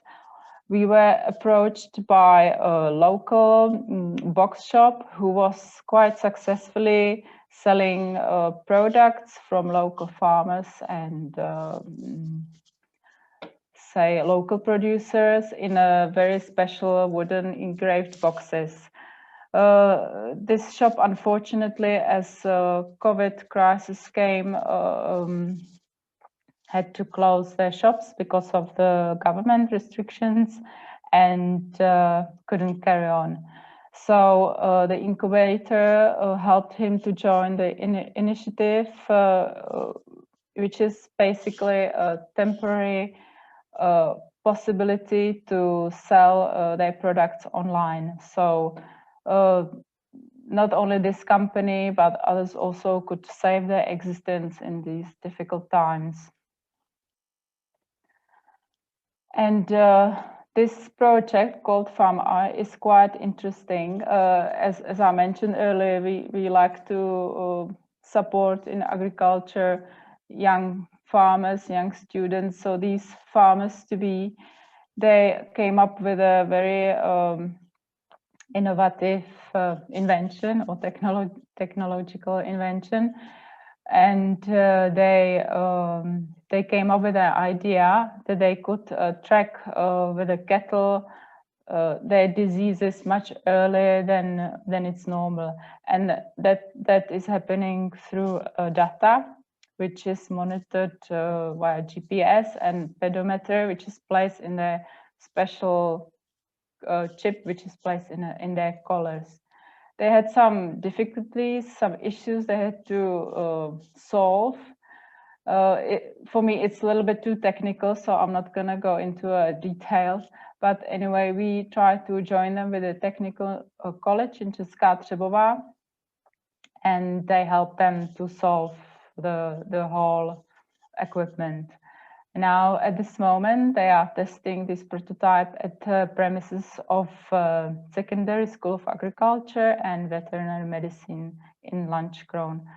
So we hope that they will succeed with this project and that will become used in the future. And last example that we helped via incubator was also a very small shop that was selling homemade products. It was very popular muesli bars, but this shop also, due to the COVID crisis, stopped its sales. So the owner of the company approached us, and we helped in cooperation with the incubator to get the help from experts to upgrade their online shop and put all those sales up again so they can carry on even in the COVID times. So what's waiting for us in the future? Of course, this time before new programming period will start will be difficult. However, Center will be still carrying on with its activities. We hope that some minor calls will still be available for small enterprises, or optionally national grants will also be helpful. And also, just I wanted to mention some news that the agency signed a joint agreement, which is called Green Deal Memorandum, Circular Public Procurement. And it's an agreement amongst other associations and organizations. And this agreement we actually are committed that we will implement the circular economy in public procurements, and that we, for example, we prevent all the waste as much as possible and use reuse materials and stimulate the Czech markets to sustainable use of raw materials. We will also try to participate on development of circular public procurement methodologies, and in the years to come to prepare some pilot projects which meets the circular economy rules. So that's about it. And last but not least, we thought it would be interesting to mention that since we couldn't approve our existing or use our existing policy instrument addressed or initially stated in the application form, we also try to influence innovation in Pardubice region. As agency is participating in Regional Innovation Council and Regional Permanent Conference, we here represent organizations which is supporting SMEs. We also are implementing a project called Smart Accelerator of Pardubice region. It's actually number 2, this project. And this project is really trying to influence innovation environment for startups and entrepreneurs. And through this project, in cooperation with INNOGROW findings, we try to incorporate, or we did incorporate it into the document or strategy, regional innovation strategy of the Pardubice region in a SWOT analyzes the findings of INNOGROW project. Mainly, we influence the key activity, which is focusing on increasing business activity in Pardubice region. This document is a really document which dictates the innovation in our region. So we were very happy that we could include what we have learned throughout the INNOGROW project. So unfortunately, we couldn't have included in the action plan, but we just thought we could mention what INNOGROW also could reach. And that's it from me.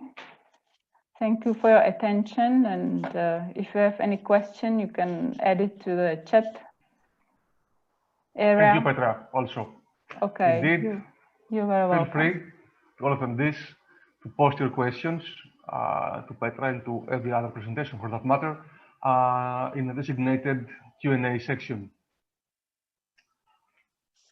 So after this very well structured presentation, it's time to move on and give the floor to Mrs. Francesca Cunha from the Chamber of Commerce of the Molise region. Mrs. Cunha will present results and challenges encountered during the design and deployment of their action plan. So Francesca. Hi, Nikos. I try to share the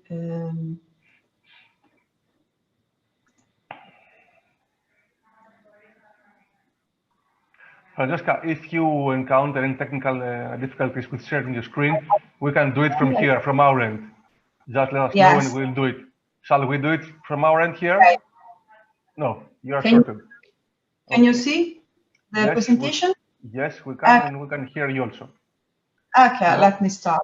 So, it's a pleasure for me to present the action plan of the Chamber of Commerce of Molise, and whose aim is to improve the regional policy instrument of the Regional Operation Program ERDF ESF, and to stimulate regional policy in adopting measures for the innovation of SMEs, improving their competitiveness. It was approved and shared with the Resolution Council on September 2019, and contains 3 types of actions relating to digitalization, internationalization, and tourism issues. So let me show the single action. First, I want to say that we started from the lesson learned during the long life of the project. And for the action one, the lesson learned is the following. Digitalization allows companies to accelerate their performance, improving their competitiveness. So how we applied this lesson? Creating a technological support environment able to accelerate the bureaucratic procedures connected with the company's activities. And I'll show you that we use 2 projects to achieve this purpose. And then providing financial training, coaching, tutoring, intervention in order to improve the digital performance of the SMEs. Starting with the first project within the Action 1, titled Associate SWAP One-Stop Shop for Productive Activities, I want to say what is, firstly, SWAP. SWAP is a point of contact between companies and public institutions to attend to all the procedures of starting a company and managing a company. It works in a completely telepathic mode, and the competence lies with each municipality.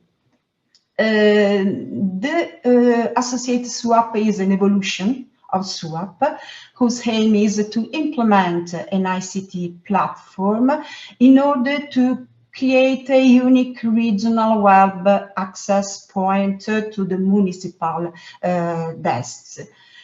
So we obtained an improvement of the relationship between enterprises and public institutions by spreading the use of only just one platform in order to accelerate time and so the productivity and so also the competitivity of the SMEs. Activities achieved so far. So we has been created as a ICT platform, and the Chamber of Commerce which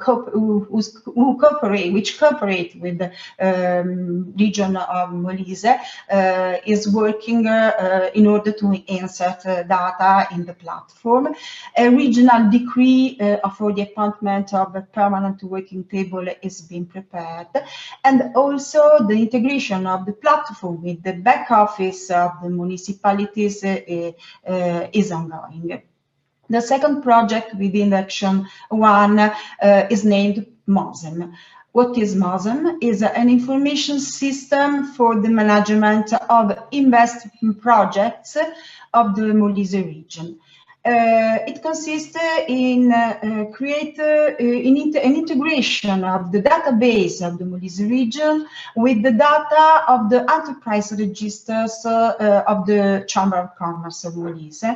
And so the purpose is to create an ICT platform able to aggregate all the data. Activities achieved so far for MOSEM. So companies' data were extracted and made available for the region, but a lot of activities are actually ongoing. So third project within Action 1 is named PID, which means Digital Enterprises Point. What is PID? Is a sort of a container of financial training, coaching, and tutoring actions that support rural SMEs in their innovation path. 3 interventions were realized: a call for digital vouchers, a digital assessment tool, and training activities. So, starting from the first intervention, the call for digital vouchers, it was realized for micro, small, and medium-sized enterprises of every economic sector. Its purpose was to disseminate the digital culture among the micro, small, and medium-sized enterprises, to raising their awareness of the digital cultures, and above all to support them at an economic point of view. Activities achieved so far: we had the public notice published, 20 applications admitted for a total financing of 100,000 euro.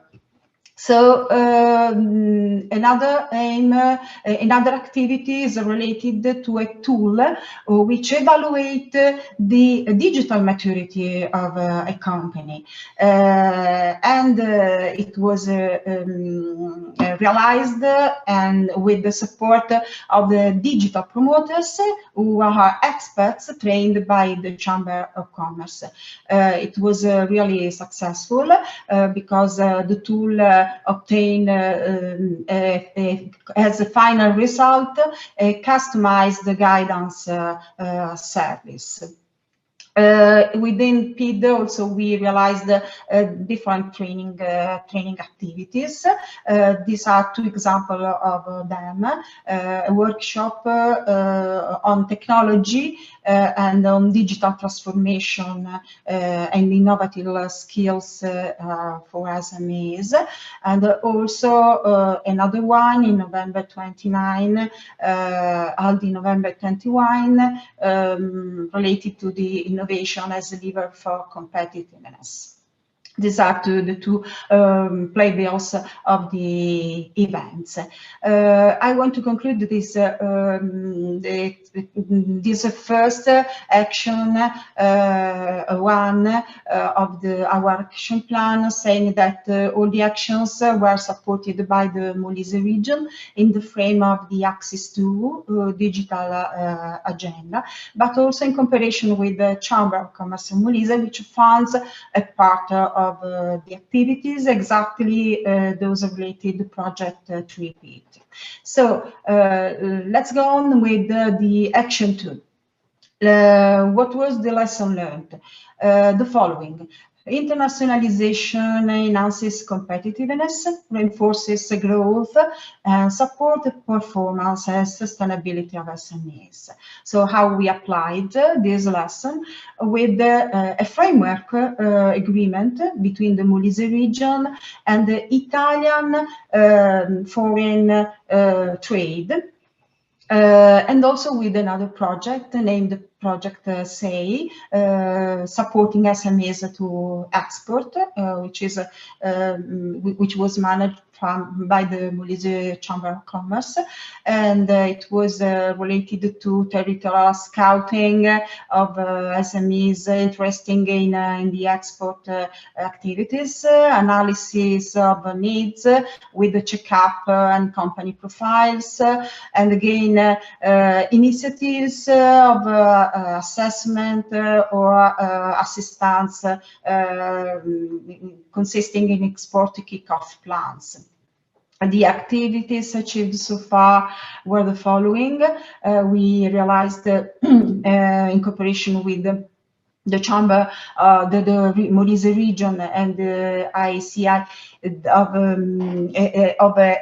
we realized a roadshow for the SMEs internationalization, and also within the project SEI, an interesting initiative named Stay Export, consisting in realizing webinar, web mentoring, and B2B in cooperation with the Italian Chamber of Commerce abroad.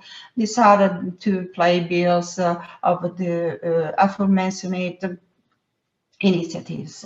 And then the last one, action, whose lesson is that tourism has been recognized as a key factor for the growth of SMEs in rural areas, and it stimulates competitiveness and competition.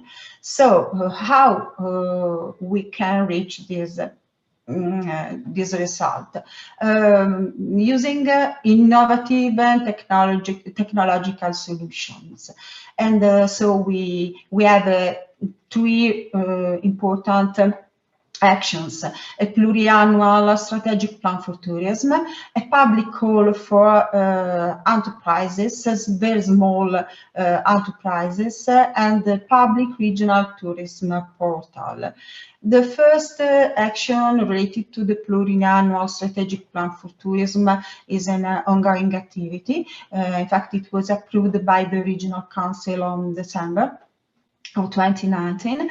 A published call related to this plan was published for the communication and technological, for the realization of the communication technology platform, sorry, and also this platform with the website is being launched and planned. I want to say that the main actor of this action is the Molise region within the Molise Region Development Pact. Then we have the public call for enterprises. It was approved with a regional resolution last in January, 2019, for a total financing of 20 million euro. 284 eligible applications arrived. The activities related to this public call are still in progress due to the scrolling of the ranking, and also in this case, Molise region is the main actor of the action within the Molise Region Development Pact. The final action within the action 3 is the public regional tourism portal. The activities related to this portal are always ongoing, but research for regional attractors, research for accommodation facilities, some tourist destinations have already been realized. The platform is ongoing, and actors involved are the university, the Chamber of Commerce, and also the National Tourism Research Institute. So, final consideration relating the impact of INNOGROW. I have to say that despite various difficulties in collaboration with the regional authority, INNOGROW marked a moderate impact on regional policy, but an excellent cooperation with stakeholders, a good change on the territory of the region. And related to the actions I have presented you, I want to say that digital actions were really successful, considering the moment, because they had was really important considering the onset of the COVID-19 pandemic, but also internationalization, tourism actions, improved SMEs competitiveness, although regional authority have to change destination of the original funds because they being necessary for the management of the pandemic. Thank you for the attention. If you have questions, please don't hesitate to ask me something. Thank you. Thank you too, Francesca. This was indeed a very dense presentation, a very interesting and informative presentation. And I'm sure that we can also provide a very good basis for our open dialogue session later on. And understand that there is also a representative from the Molise RDA here with us today, who can also contribute in that discussion during the open dialogue session. So, to all our attendees, indeed, do share your questions, your thoughts, your reflections on issues raised in Francesca's presentation, so as to more thoroughly discuss them in the upcoming open dialogue session. For that matter, not only on Francesca's presentation, but on any other relevant topic related to rural innovation and rural economy SMEs ecosystem. Our policymakers here and experts will be glad to engage in productive discussion with you on these topics. It's now time to move on to our next speaker, and I would like to pass the floor to Ms. Lydia Zegmale from the Business Support Center in Kranj, Slovenia. Lydia? Yeah, hi to everyone. Is the voice okay? Your voice and your picture is okay. Okay. Are you gonna... I will start sharing my screen. Yeah. Great, great.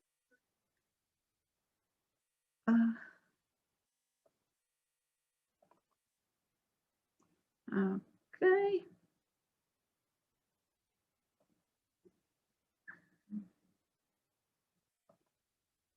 Okay, that's it. First of all, thank you to for organizing this event. It's a lot of participants joining, and I think it's a quite success in these days to get so many participants to listen to the conference. Yeah. Okay, so hello from Slovenia. BSC Kranj is a regional development agency for Gorenjska region. In Slovenia, we have 12 statistical regions, and each of them has one regional development agency, which besides the project preparation and implementation, is also responsible for preparation of regional development plans in all programming periods. The problem which we are all facing here is that regions are only statistical. There are no regional policies. So there's only national policy, and all regional agency are self-funding through projects and through other services, and it's that's why it's sometimes very hard to have impact on the national policies. We do through projects. We are used to have good cooperation with ministries, but the actual result on the policy is sometimes cannot be really determined. Through project INNOGROW, we started good collaboration with the national level, and with the action plan prepared in INNOGROW project. We had planned to impact operational program for the implementation of the EU cohesion policy. Priority number 3, dynamic and competitive entrepreneurship for green economic growth. And priority number 2.9, social inclusion and poverty reduction. Measure 2.97, investment under CLD strategies where the strong emphasis is on job creation through promoting entrepreneurial activities and innovative development partnership. So we came to 2 actions. First was development of framework for trainings for local entrepreneurs. This is was planned and was a first step towards a rural enterprise hub, which we intend to put together in the Gorenska region. The second action was to establish a networking platform for the promotion of local producers.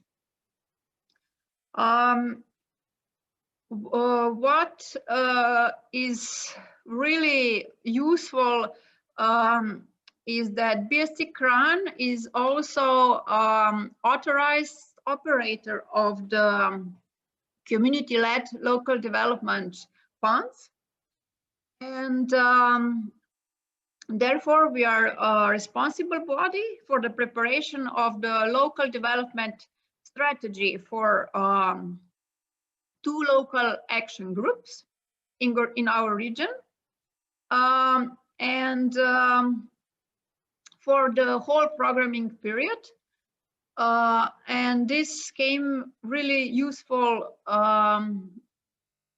So we used INNOGROW project and INNOGROW action plan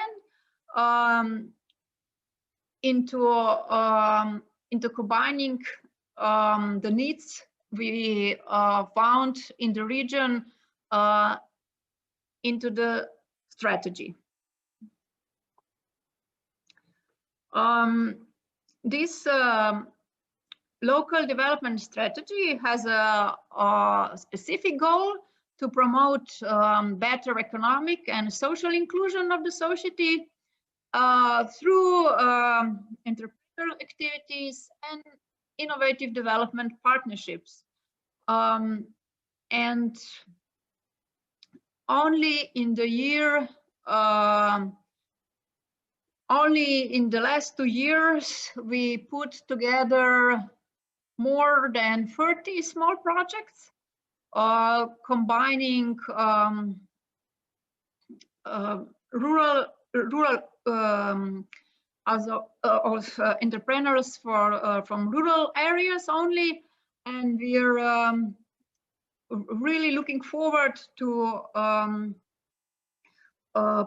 putting this cooperation also together with biotechnical center from the region, which is university, a part of university, and together we are now preparing. We were able to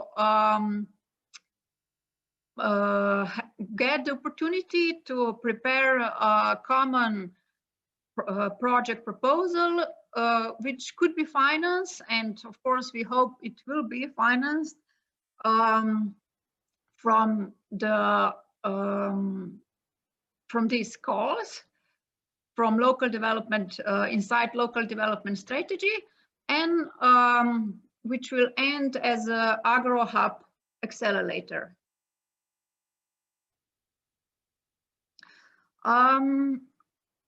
Another important point is that as Regional Development Agency, we are running one of 12 Slovenian spots, so-called Slovenian business points, that provide counseling for entrepreneurs, regional cooperation, and support to exporters and investors.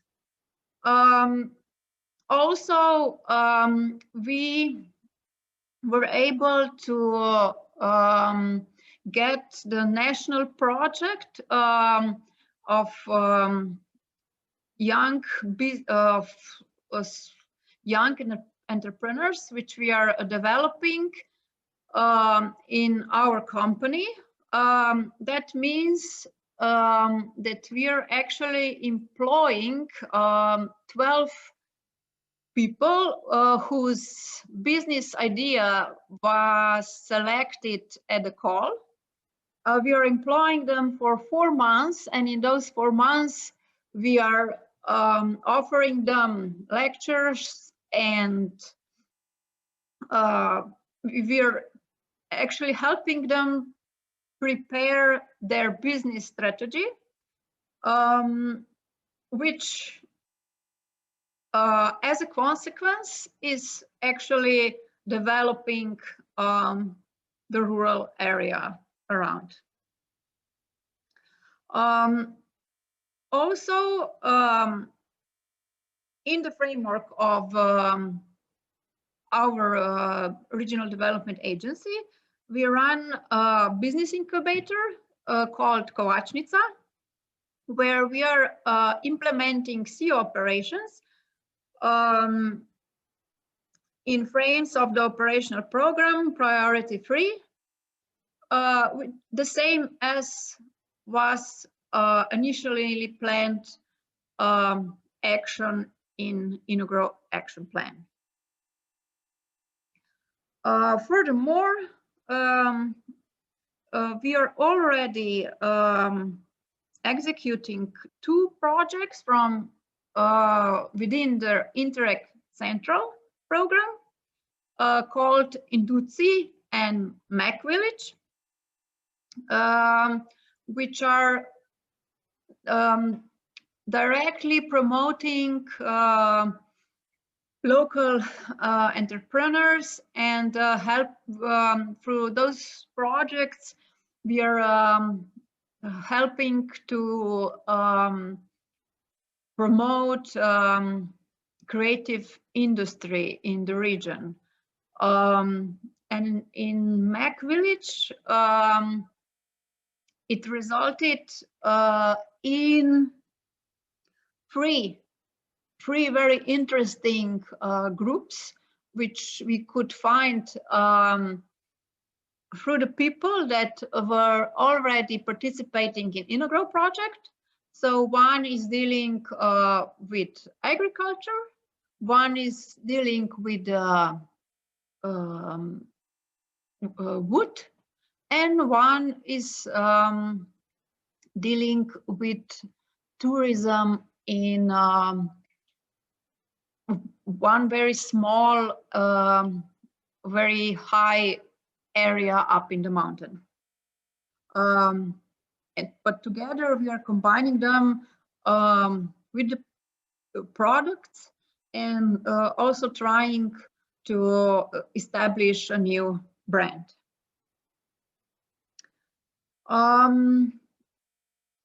As other partners have also presented, we too faced some difficulties throughout the project. Our difficulty is coming mostly from the organizational structure policy structure in Slovenia, which is different for, we don't have regional authorities with jurisdictions to design policies at regional level. We do have good cooperation with national authorities, but still it cannot always have impact, no matter how successful could project results be. But our agency has a representative at the operational program monitoring committee of the Western Slovenia cohesion region, which means that we, in a way, can influence drafting of the policy instrument for the next programming period through these intermediary bodies, but of course within a limited framework. Nevertheless, the most important solution for us was that we are a local operator for local development strategy for LACs, and that we are actually are able to program how CLD funds are spread through the region, which also help municipalities. We have 18 municipalities in our region, and this program is down-to-up approach for them, where they can actually integrate specific needs and come to a solution for them in real time.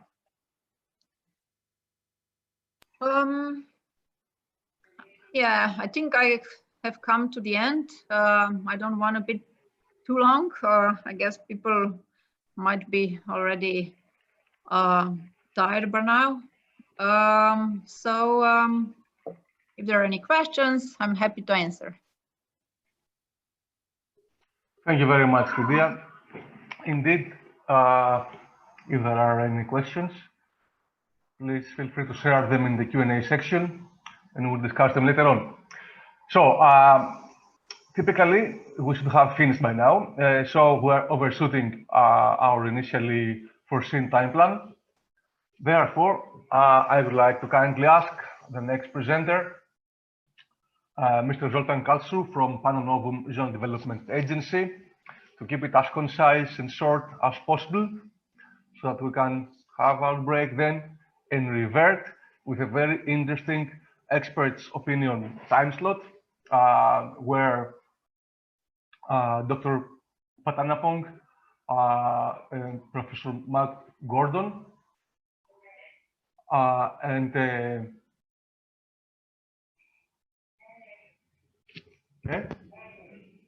Dr. Ian Merrill will be here with us. So, Zoltan? Yes, I am here. Yes, I am here. You are hearing me? Yes, we hear you.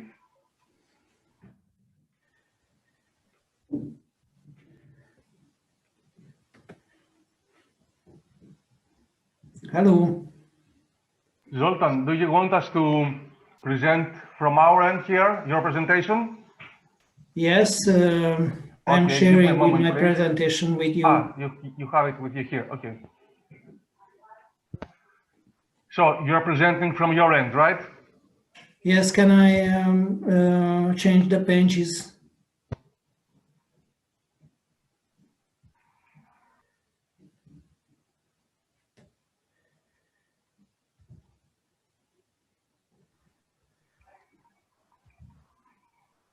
So Zoltan, you are presenting from your PC. Yes. Welcome everybody, all the stakeholders and participants and the other representatives.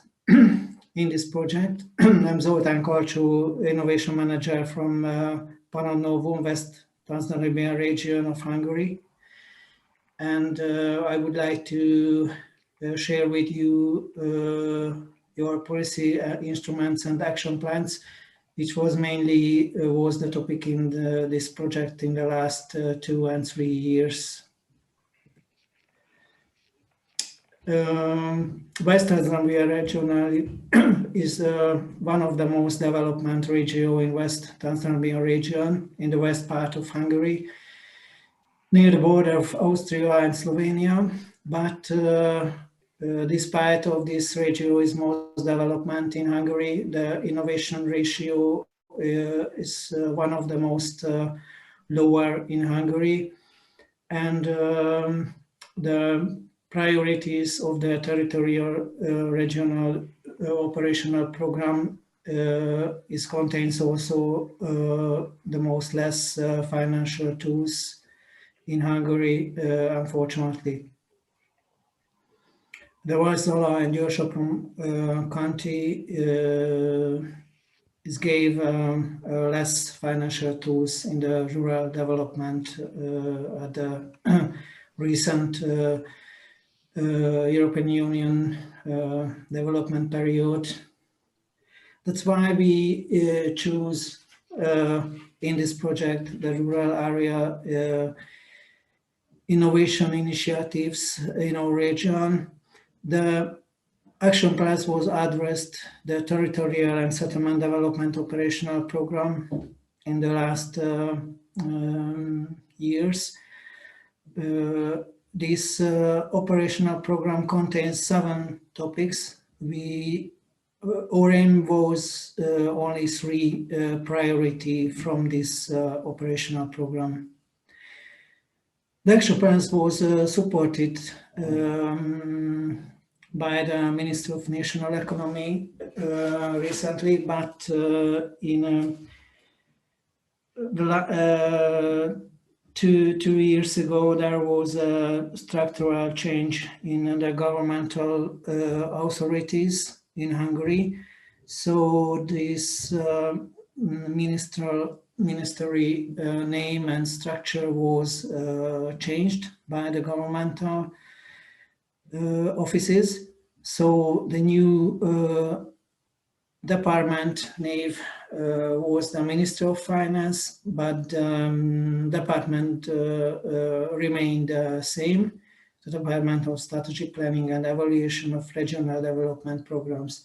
So they help us in this project and supported for us to influence the policy changes in this project last years. We have chosen in this territorial settlement and development program the 3 priorities. The first priority was the innovation promotion process in agro-logistic activities. It has helped the rural SMEs to increase the regional competitiveness. The second action was the priority 6, which was stimulating the joint small-scale cooperation between SMEs and research institutions to increase the innovation process in their activities. The third one was the 7th priority in this operational program. It was the most successful between the third one.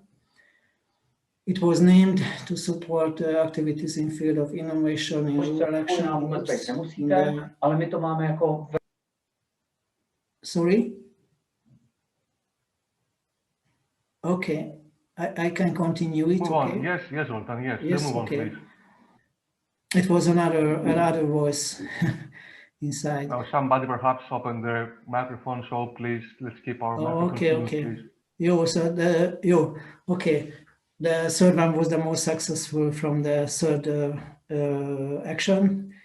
The 7th priority in this operational program. It was the CLRD program, which support the local action groups in the rural area.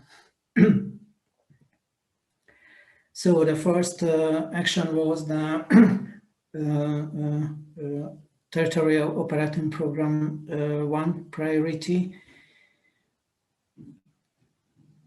In the 1.3 action, which was support local producers to increase the awareness in market access, and also support government, local rural government to support local producers,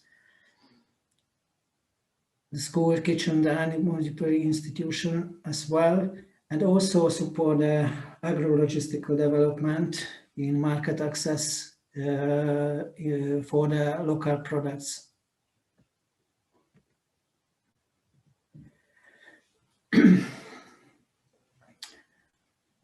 The influenced action in the last year was nearly €1 million, which we can say that was influenced by our activities, the Pananovum and the local stakeholders and the Ministry of Finance.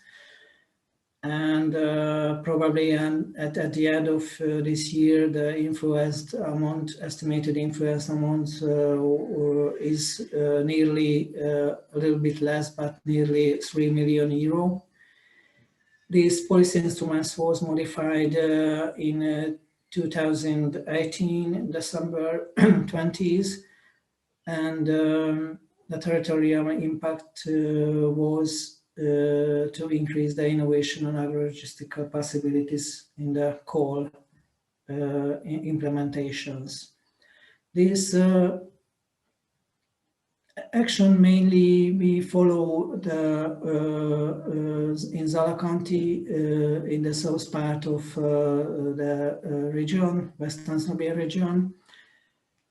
In this territory was mainly in the Slovenian-Hungarian border in Letenya city, where the agro-logistical possibilities was very successfully influenced. But that's why we located in the West-Transdanubian region, and this region has got more or less financial tools in the rural development. We worked in the country level in this action plan, and this €3 million influenced policy tool is related the Hungarian national level, also not only the West-Transdanubian level. So the second action plan's initiative was named in the 6th priority in this territorial program. In this operational program, aim was to stimulate joint small-scale cooperation between rural enterprises and research institution and innovation institution. The aim was to integrate the innovation process in their activities. This aim was named in the 6th priority in this operational program. Unfortunately, in the mid of the period, this call was closed. We would like to influence these policy tools, but the governmental haven't got any plus influence now, financial tools for these actions, so it was closed. It's why this action was not successful, probably in this period, but the lessons was learned in this action, and some elements of good practices will be useful for the next program period in 2021 to 2027. So our goal was to this action plans was a little bit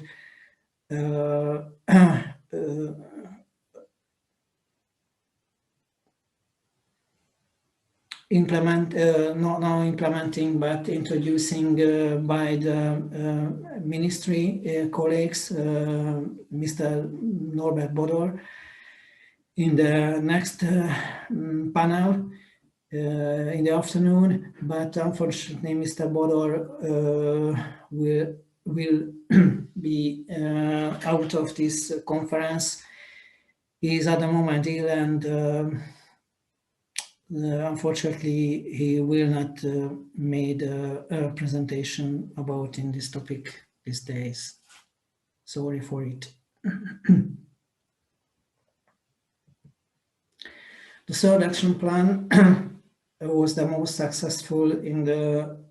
Sorry, the third action was the most successful in our Hungarian action plan in this project.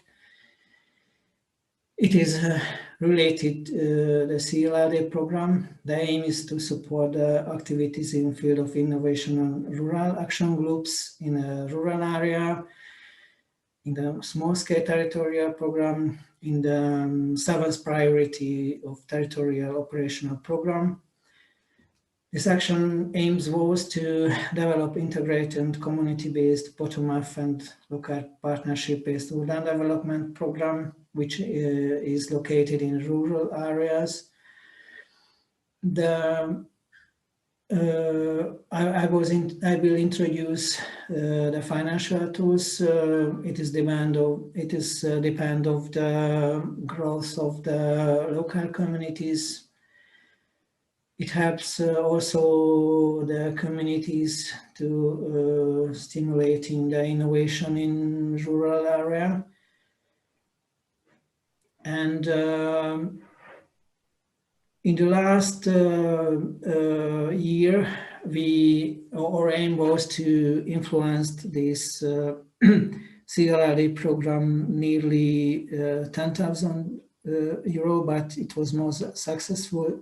So far, until the end of October, the estimated influence amount was nearly 3 million euro in this program.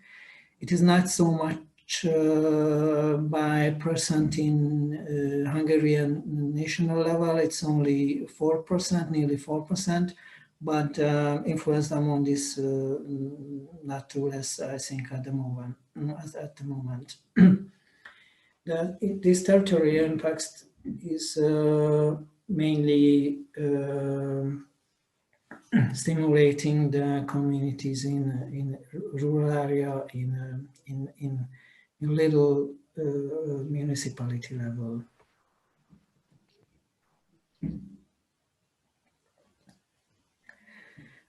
All the SZREDA program was worked in nearly 6,000 local calls, and in this course, nearly 4% of the call was influenced to build up the innovation activities in their local activity. In this program participated local governmentals and NGO and public sector and local SMEs as well, all together. Every sector was participated in every industrial and rural activity was connected in this course.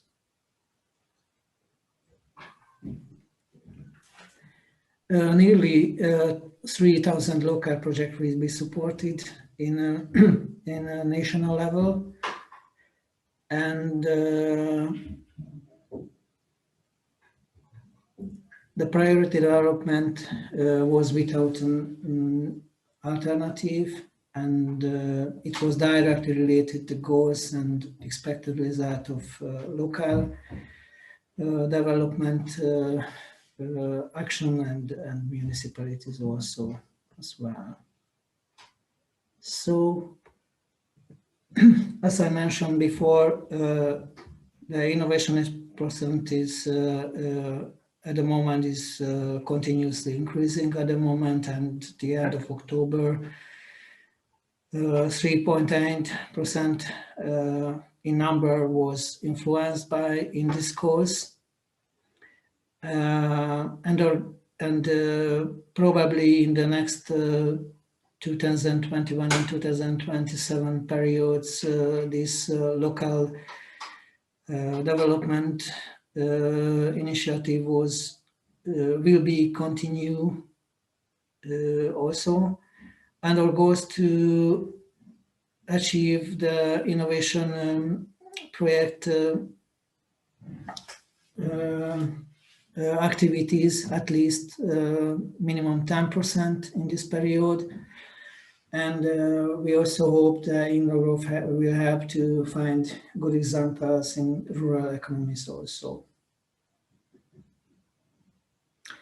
It's very important in this program the transparent will be very strong in this program also, and the national planning document will be also in the next program period, this innovation allocation management tools in the SZREDA program.